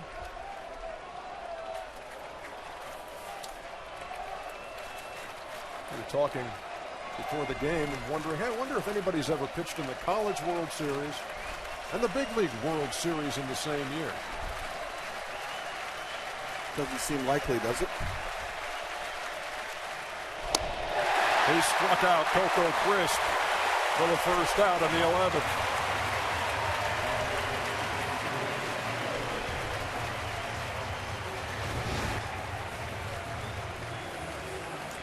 This was the foul ball previous pitch. Crisp kind of fell over. Grabbed his leg like he might have strained something. He's had a bad neck. A lot of these A's players have been playing hurt for the last couple of months of the year. Sam Fuld lays down a bunt right back at Finnegan, who guns him out for the 2nd out.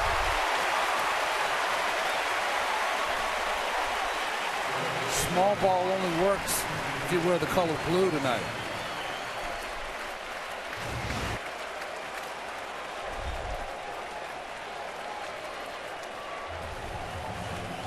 Finnegan makes a play that some pitchers find very difficult, and he makes it with ease. I was just trying to think about the likelihood of someone pitching in the World Series, College World Series, and the Big League World Series in the same year. Nobody gets to the big leagues that fast. So therefore, your answer is no. My answer is no.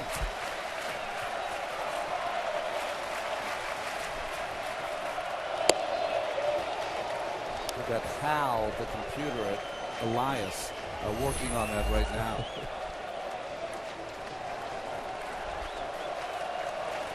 Just past midnight in the East.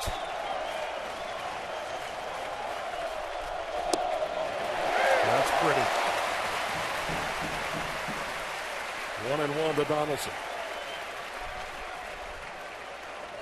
Even with Moss's big day, still to me the biggest threat in this lineup.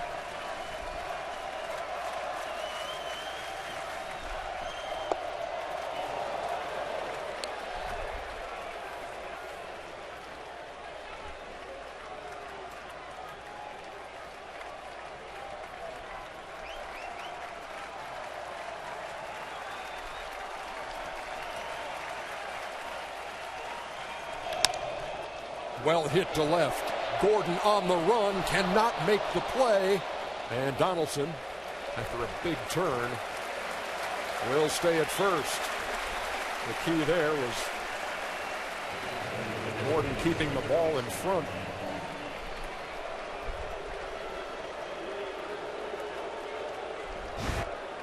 Little line drive.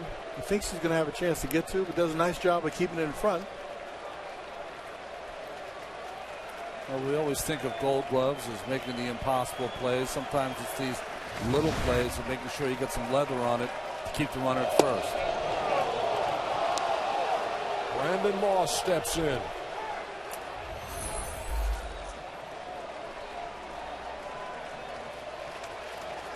Two-run homer in the first off of Shields. Three-run shot off Ventura in the sixth. Now facing Finnegan in the 11th, and takes a strike. Count even, a ball in the strike.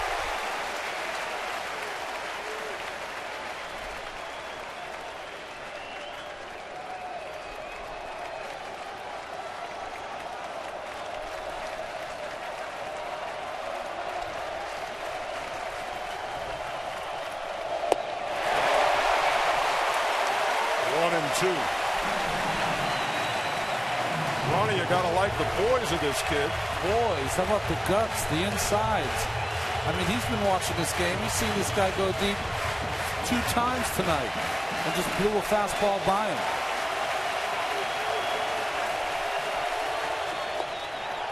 Breaking pitch missed, count even.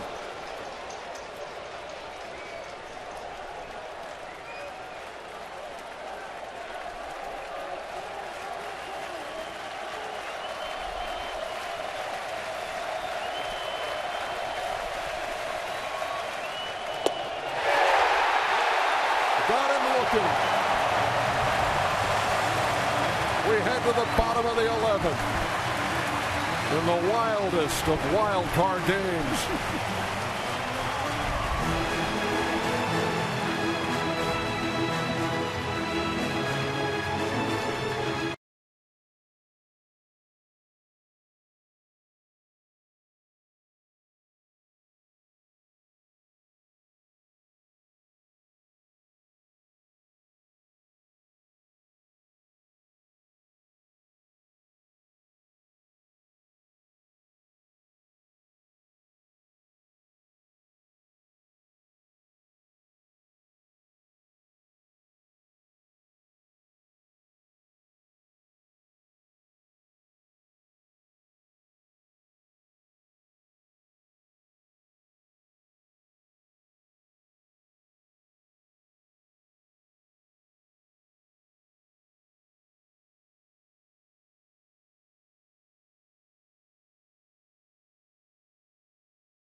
Grabbed that would appear to be in the area of his hamstring and went out in the field and then trotted back in.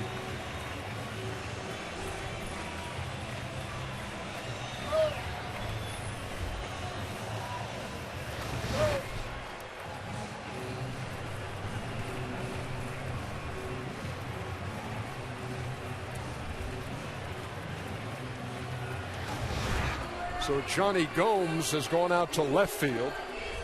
Sam Fold goes from left and goes to center field to replace Crisp.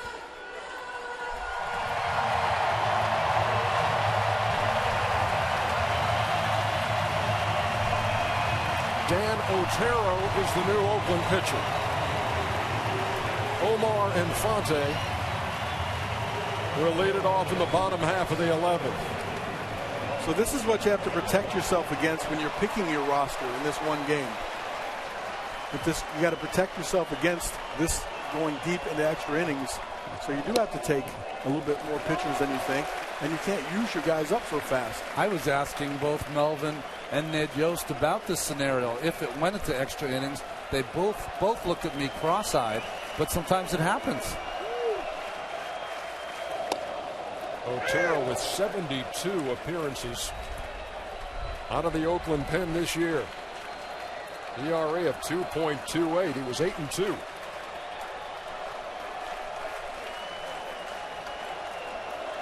A guy who has come back from Tommy John surgery in his career. Toward right. That will fall in front of Reddick for a leadoff single here in the 11th.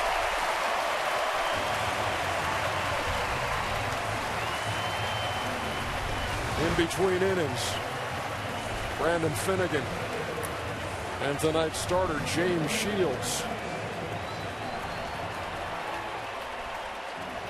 My advice, don't tell him anything. Just let him keep going. Don't change a thing. Well, here's Gerard Dyson. Came on as a pinch runner, stole a base, scored the tying run.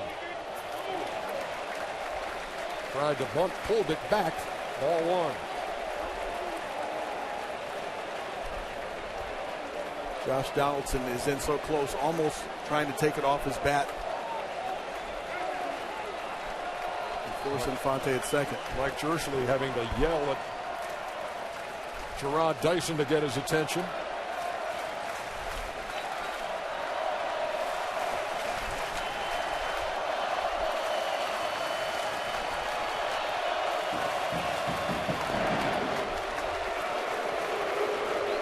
You got to look for the sign each time something happens. A throw over, you have an opportunity to change your decision, take the bunt off, hit and run, or put the bunt back on again.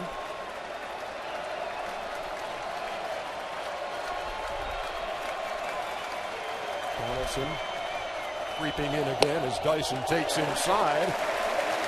2-0.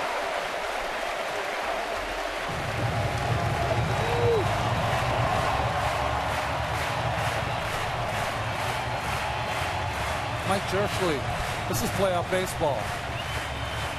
It's officially October, by the way, in the East.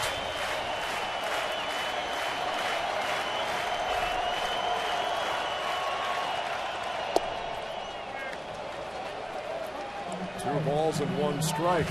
Interesting with hitters that have great speed. Sometimes they have a real hard time sacrificing themselves because they've been taught their entire career through the minor leagues and the major leagues to work on bunting for a base hit. This bunt is not for Dyson. This bunt is for his team. Gets this one down. The only play is the first. The winning run is at second. For the second straight inning. Matt Weiner, what you got? Well, E.J. Coco Crisp, understandably frustrated by the injury, had nothing to say as he walked past me behind the A's dugout.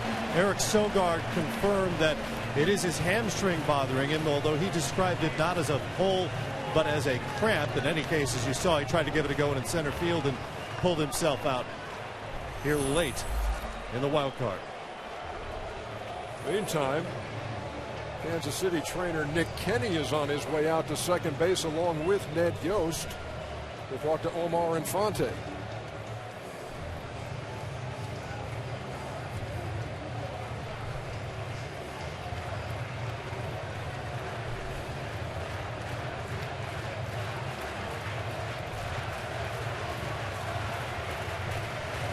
See if anything happened on that play on the sacrifice as he moved to second. I didn't see anything on Infante, but takes off.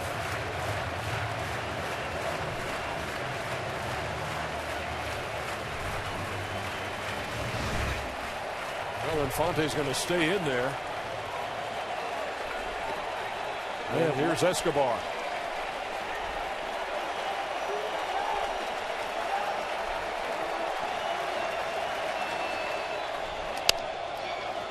Rounder. Lowry on the run, throws him out. The tying run, again 90 feet away.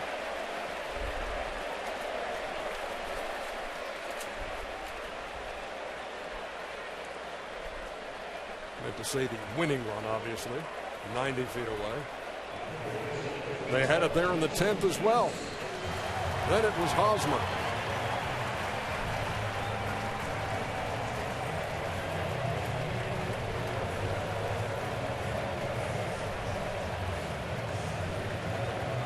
Here's Jason Nix. How well traveled has he been this season? January, signed by Tampa Bay, purchased by the Phillies in March, free agent in May, signed by Tampa Bay again, signed by the Pirates, swings and misses, waived by Pittsburgh, chosen off waivers by Kansas City on August 28th.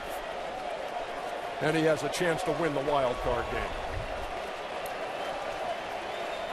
Jason Nix, in 8 at-bats, does not have a hit in a Royals uniform. And he's behind, no balls and 2 strikes.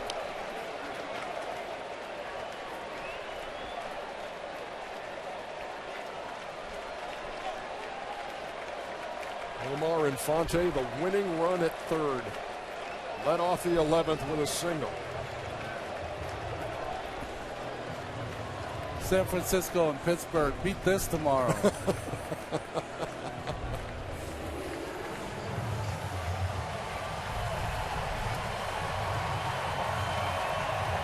one wild pitch for Otero all season long. Usually impeccable control.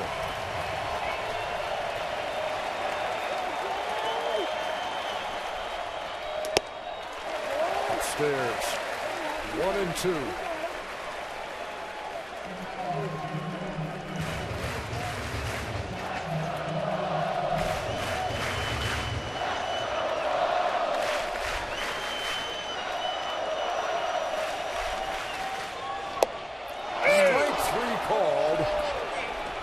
To end the 11th. 7-7. We head to the 12th.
There are the scenarios if the Royals win this wild card game or if the A's do.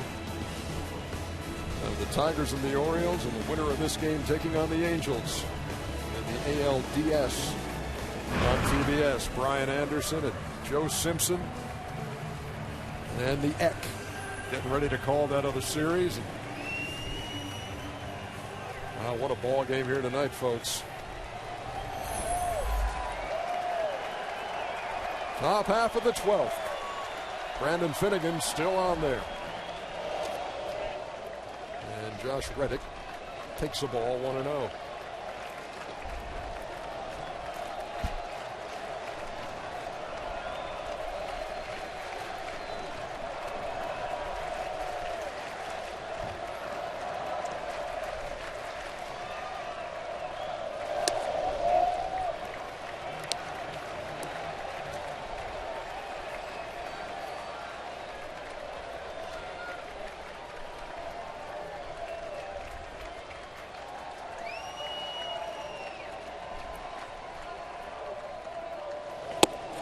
Inside and missed.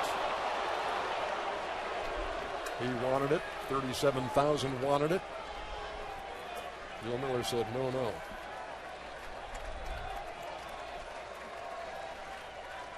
Three balls and no strikes.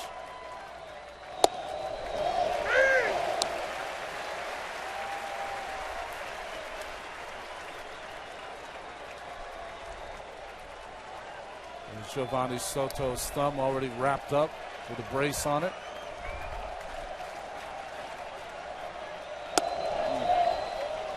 Leadoff walk in the 12th for Josh Reddick.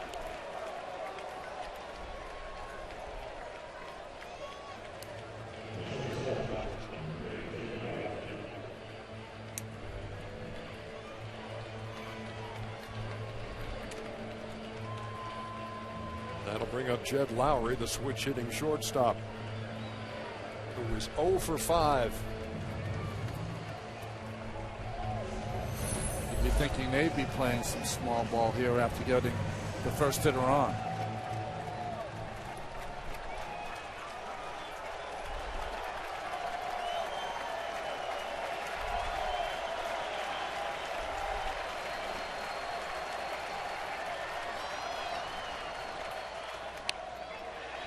Gets it down.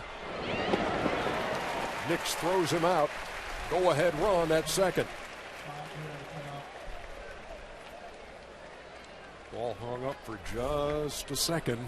Well, that didn't surprise Nix. I think Nix had to play kind of back just in case they weren't bunting. If he knew it was a definite bunt attempt, he would have been in a little more aggressive and would have caught that ball in the air. I was a little surprised that they weren't anticipating bunting. Red Yost going to the pen.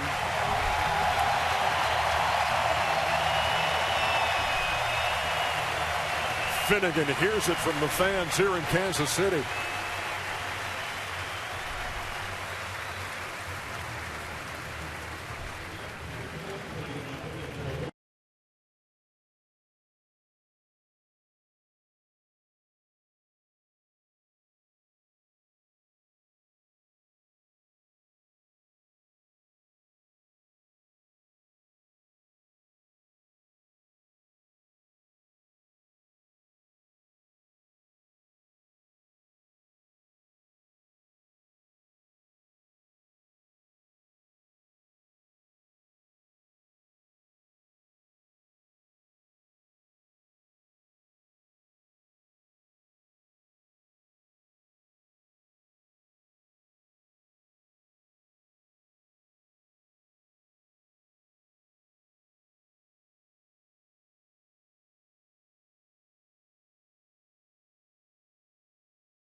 a start to the postseason in 2014. And here on TBS in the AL Wild Card game, we're in the top of the 12th. Identical line scores for the A's and the Royals.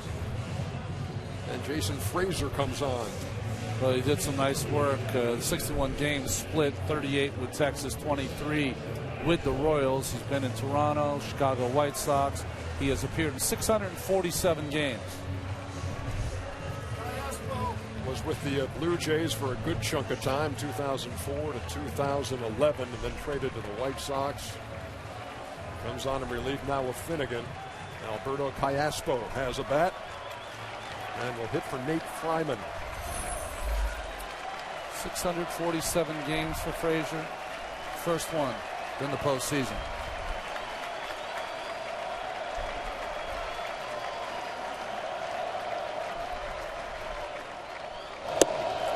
Callaspo takes a strike. One of 6 switch hitters on the Oakland roster for this game. Of course, Bob Melvin or Ned Yost can change their roster for the ALDS beginning Thursday.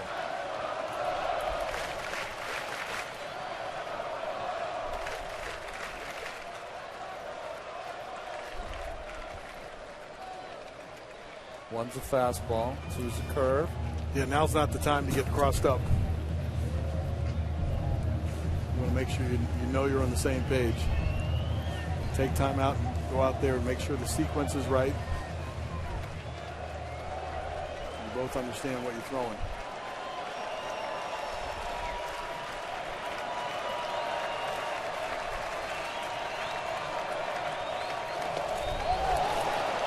Ball gets away, and the runner moves up to third. That is huge.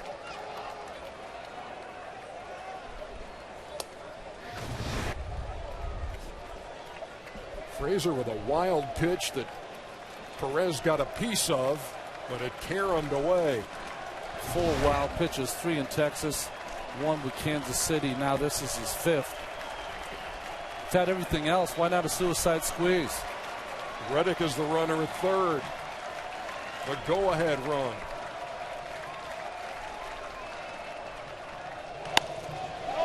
Popped up by Callaspo. On top of the A's dugout.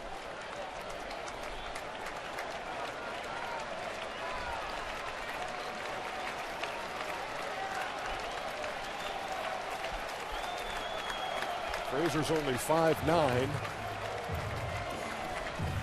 Perez dwarfing him as they talk going back toward the mound.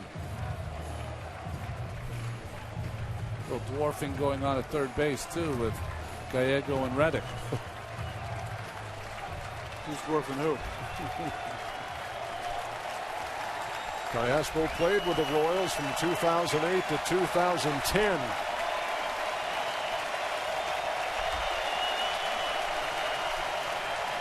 The further you get in, the more evenly spaced you are.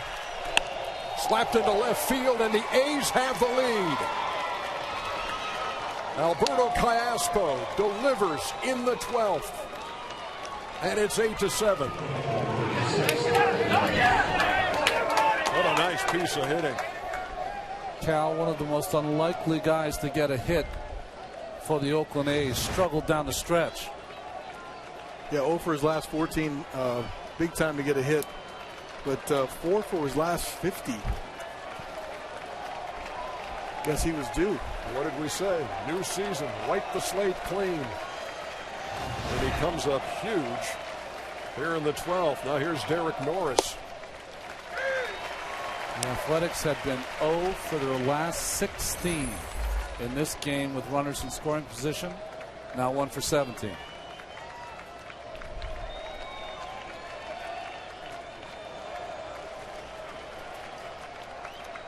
Norris did not start this game behind the plate.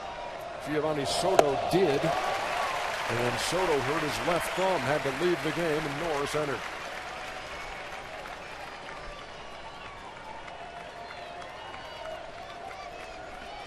Soto again. My mistake. Callaspo had been 0 for his last 16 with runners in scoring position. Not the A's, of course.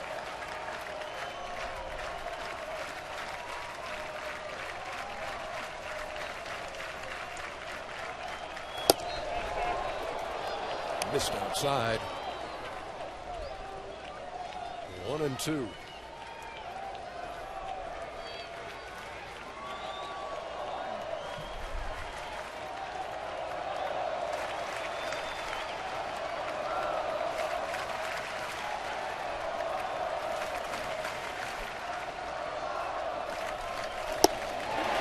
Strike 3 called. 2 outs. As Norris caught looking. And here's Nick Punto. That fastball away, just darts on that outside corner. Pitch track says it's outside, but Bill Miller's been calling it all night long.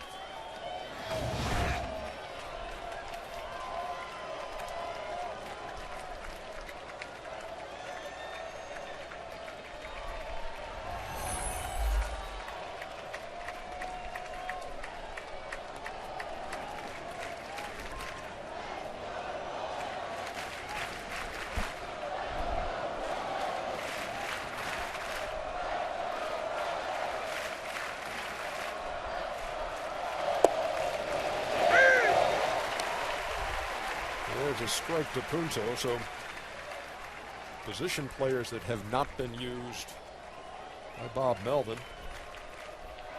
Andy Perino and Billy Burns. And Adam Dunn, who has played 2001 regular season games, but never in the postseason. And he hasn't had a chance in this game yet.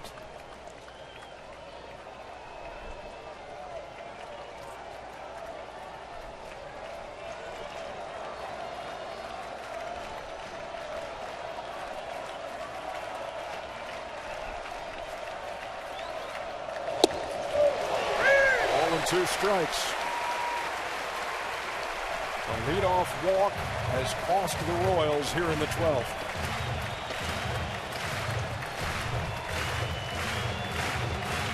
He walked. He was sacrificed to second, advanced to third on a wild pitch, and scored on Alberto Callaspo's run-scoring single.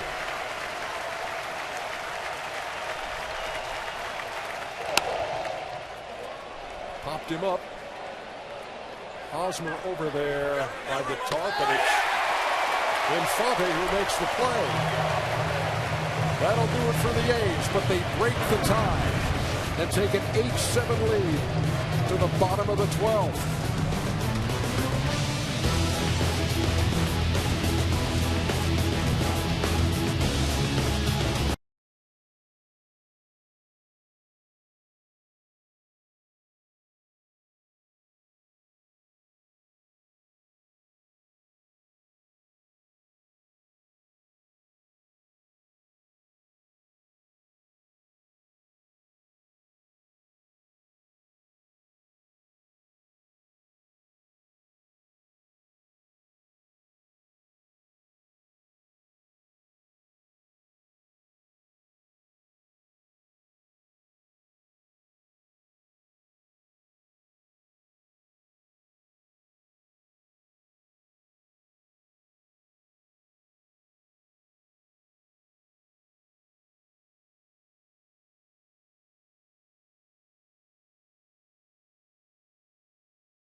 Angels patiently waiting for the winner of this one in the American League Division Series.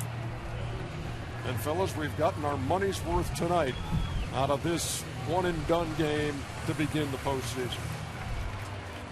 Well, if you're KC, just giving up a run, it might take the air out of your sails a little bit, but you got to say, we had to score one anyway. So we'll get one, let's get two.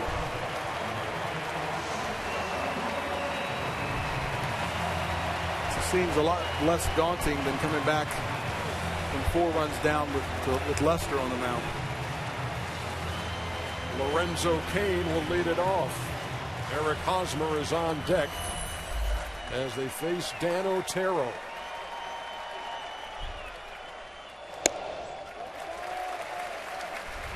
And just in case you're wondering, Raul Ibanez is on the Kansas City roster for this game.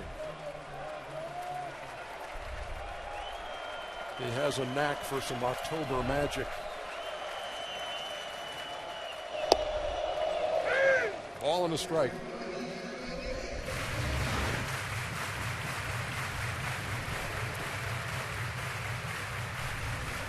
Ibanez and the catcher Kratz, the only ones left.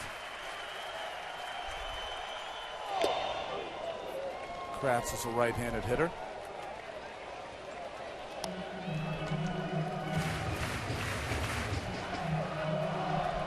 He just played that little ditty that they will play at ballparks. Everybody clap your hands. I was saying, what do you think they've been doing for 4+ hours? I know it's been said a lot, and a lot of times it's maybe overused, but nobody's left this place. Even when it was 7-3. Rounder wide at first. Castro made the play in the throw to Otero. One down. 6 stolen bases by the Kansas City Royals.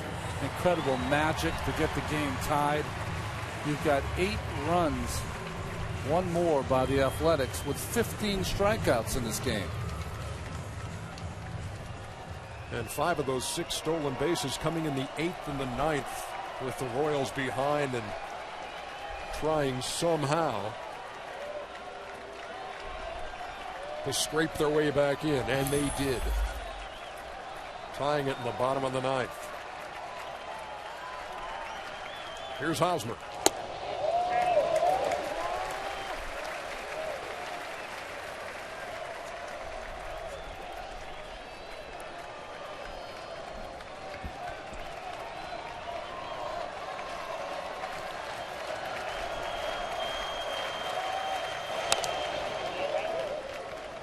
Strike. Hosmer's got pop. He hit 9 home runs this year, knocked in 58 runs, has scored a run tonight, knocked one in.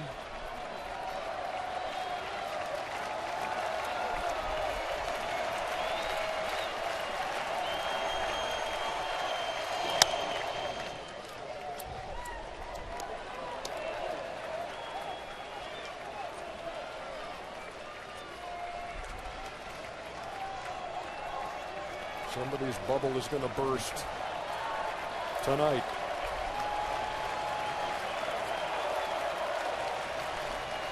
.162 becomes 1 sometimes.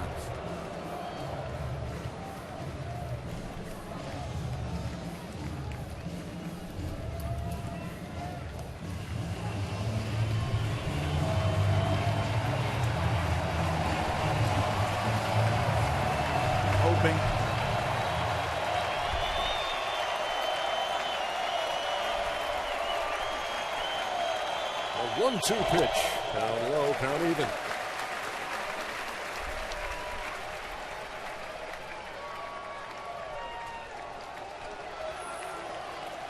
Christian Colon waiting on deck.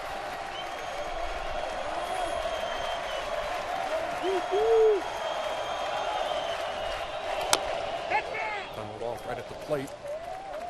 And it stays 2-2.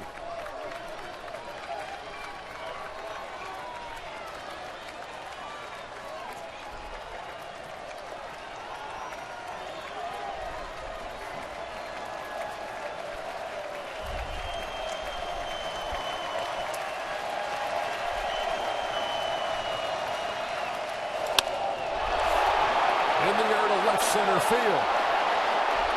Gomes is back, and so is Ford, and the ball is off the wall. Hosmer around second. He's on his way to third, standing. And the tying run is 90 feet away. What an at-bat. Fouls off tough pitch after tough pitch. He drives the ball to left center field. Whenever I see a ball go up in the air when it's in left center, I figure Sam Folt's going to make this play. One, great hitting by Hosmer. Great at bat. Shows great power. But no, too high off the wall for either Folt or Gomes to make a play. Great hustle by Gomes. Hosmer could have went all the way around. A one-out triple.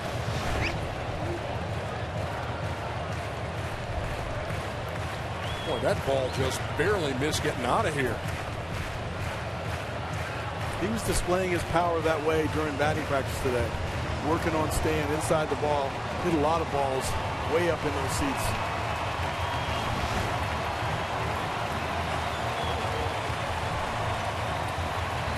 It's off that padding above the board. Well, here's Colon with the tying run at third.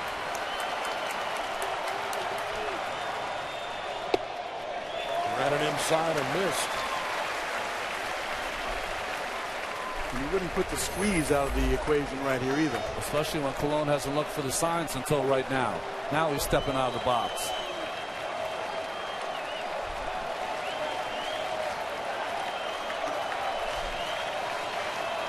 You got two chances here. You got Colon and you got Gordon on deck. High chopper. They'll never get him. Tie game.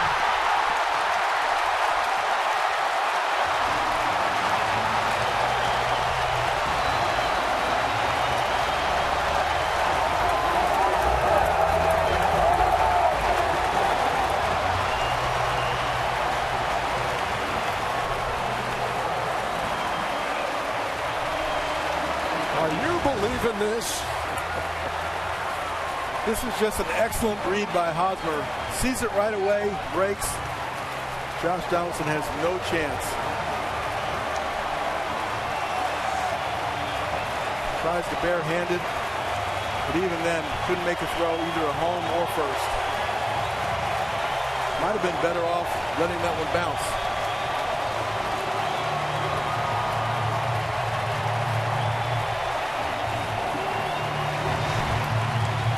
How resilient is that Royal bunch? We'll be back.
In this ballpark, walk-off two-run shot off the left-hander Glenn Perkins.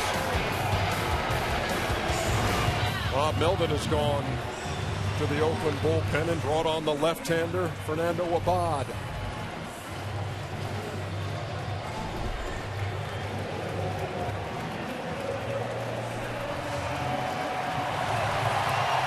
Abad's had a fantastic year for the Oakland A's as one of their specialty lefties.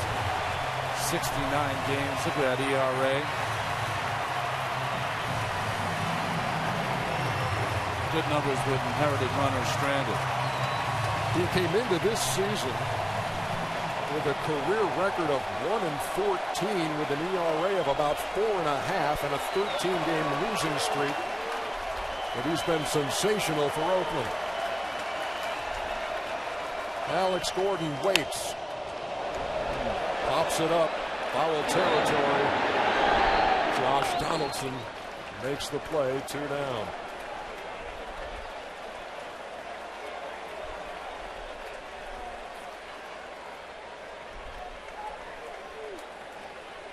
Eric Hosmer's 1-out triple. And Christian Colon's high chopper have tied the game.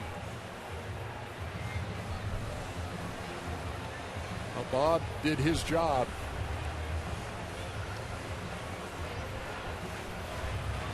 And Drew Pomerantz makes his way in.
On and 2 out in a game that now stands 8-8.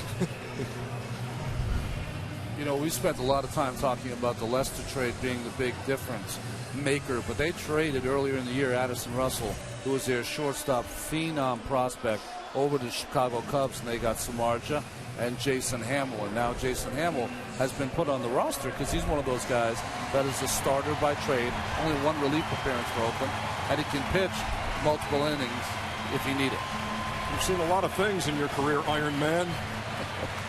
This one's got to rank up there. Going back and forth, in my own experience, I was thinking about our series against Cleveland in '97. It felt like every play we were in extra innings. Every play was magnified, but I've never seen anything like this.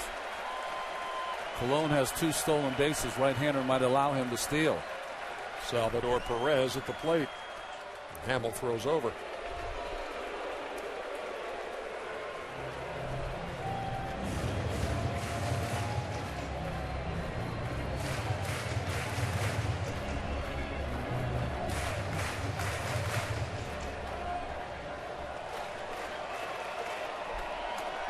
Perez looking for his first hit of the night. He's 0 for 5.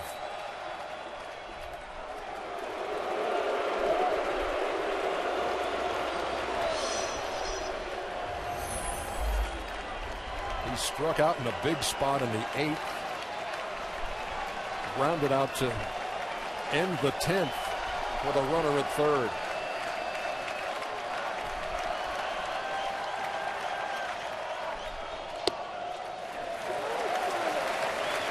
balls and no strike.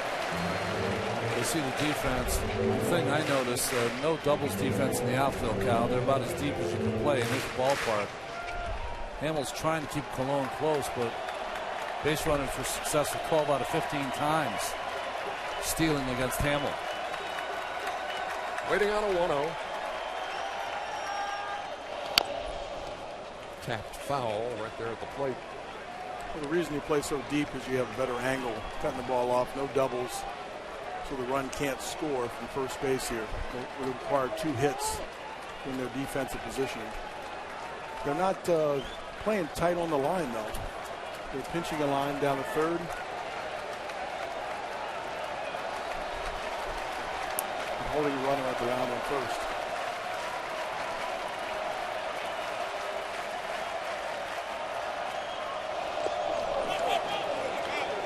One ball and 2 strikes. Feeding Perez a steady diet of breaking balls. If you're jumpy at all at the plate, you want to hit bad, you want to drive in runs, you just can't seem to wait on the breaking ball. The A's took the lead in the top half. The Royals with a triple high off the wall in left center field. And an infield chopper have tied it. Close play there at first base. Christian Colon fractured the middle finger of his right hand. That's why he has that protective sleeve on. I kiddingly always call it an oven mitt. That's what it looks like to me, but it protects your hand as you slide back into the base. Good chance you're going to get a breaking ball. With 2 strikes, it might be worth the chance going on this pitch. There he goes. They pitched out and off the glove of Derek Norris. They knew it was coming. You would know better than the ex-catcher Bob Melvin. Did you see where the eyes of Norris were? Not on the baseball watching it into the glove. They were on Colon, who was running the second base. That's why they missed. The winning run is at second.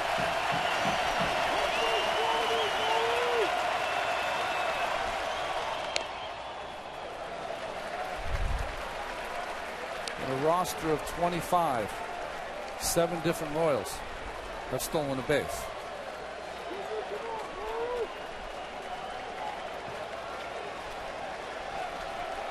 The team that led baseball in stolen bases and using it to their greatest advantage tonight.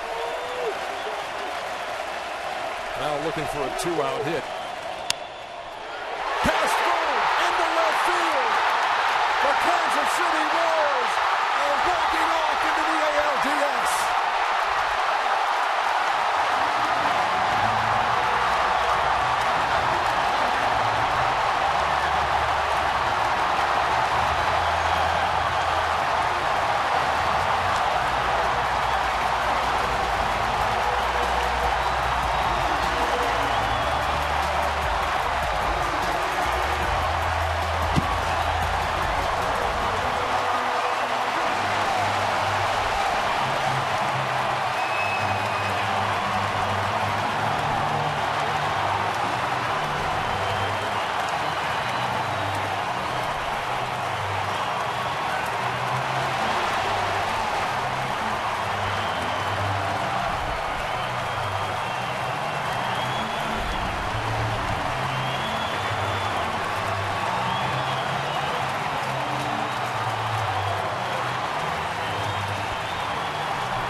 The game winner.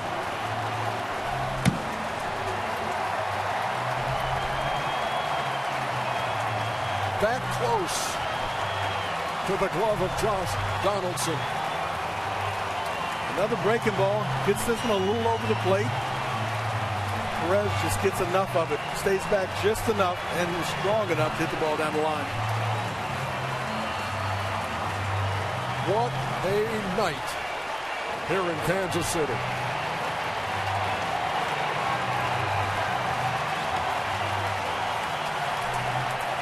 Baseball's version of highway robbery by the Kansas City Royals. 7 different Royals stole 7 bases. 5 of them scored. The legend George Brett. I think everything in this town is named for him.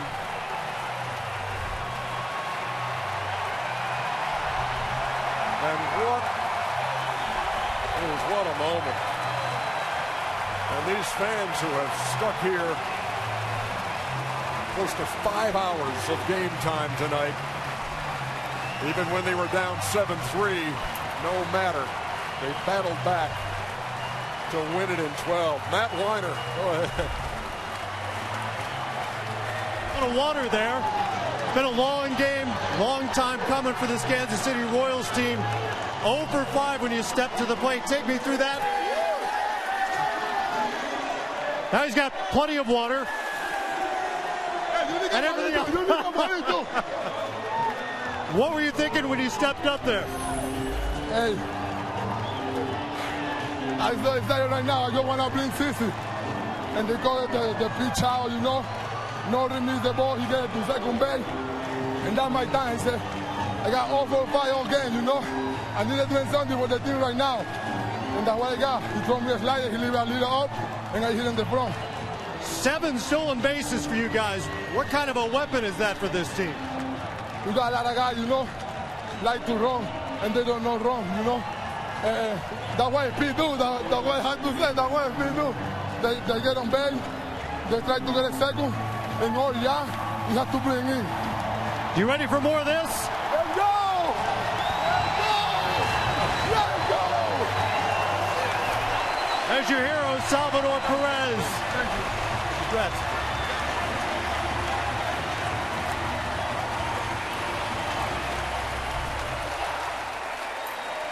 Well, they waited 29 years for postseason baseball to return to this city.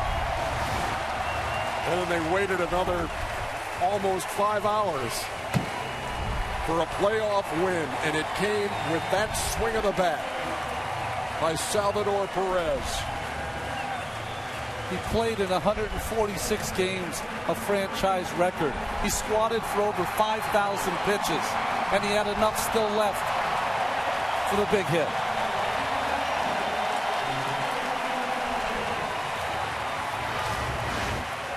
And among the guys who made it happen for Kansas City tonight, the kid Brandon Finnegan. He's with Matt. Thank you, EJ. Brandon Finnegan, you were pitching college ball just a few months ago. This is just a little different, right? Just a tad bit. I mean, it's been fun ever since I got up here. I'm definitely blessed to be up here. It's been awesome. What were the emotions like when you were called upon in this kind of atmosphere? I mean, honestly, it took me back to the College World Series. I mean, big stadium, big crowd, you know, that's all I can think of. I've been in situations like this before, so, I mean, that's how I took it. I mean, just had to go out there and do my job. It's been a battle for this team to get here over the years. You weren't part of all that. You get to battle a little more now. Yeah. I mean, hopefully we go to Anaheim and take it to them, but, I mean, we got to keep playing our type of baseball.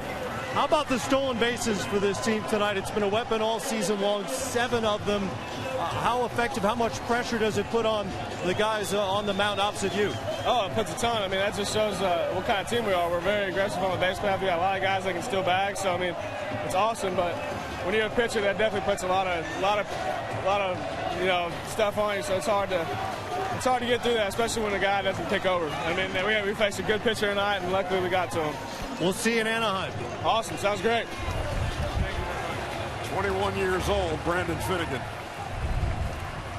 Well, I could think of it like the College World Series. Just a little bigger, I guess.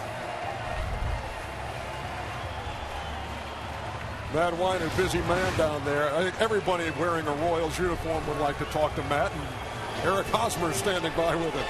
He's one of them. Eric Hosmer had the big hit to set up the game-winning run.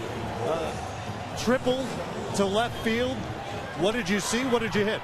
It was a fastball, 2 strikes. I'm just trying to battle. You know, we're battling for our season at that point. So I'm just trying to get a good pitch, put a good swing, battle the whole time, and you know, just miss going out. But luckily enough, we got the triple, and CC came up with a big at-bat afterward. Obviously, you haven't played in a postseason game like this before.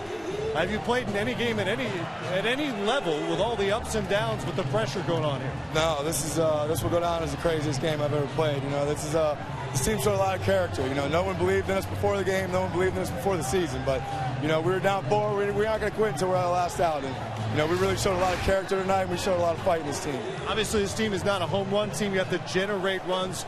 And the guys with the legs were able to do it over and over again tonight. Yeah, we had a game plan before the game, and we stuck to it. You know, that's one thing we've done all year. We've had our game plans the whole year. We stuck to it. And tonight, you know, we want to use our legs. We're an athletic team, so you know, we did a good job of that tonight. We got some key hits, and like I said, we just never quit. This group doesn't quit. We're not going to go home until someone tells us. Congratulations. We'll see you in Anaheim. All right, thank you very much. Appreciate it. Back up to you, AJ. The toughest of losses for the Oakland A's, the most exhilarating of victories for the Kansas City Royals, 9-8. And now they fly to Anaheim. And I understand they might need a plane. For Ron Darling and Cal Ripken and Matt Weiner, the rest of our crew, this is Ernie Johnson bidding you a good night from the K in Kansas City. TBS is your home for the American League postseason. Following a quick break, we'll stay tuned to the postseason show on TBS presented by Exxon and Mobil. What a night.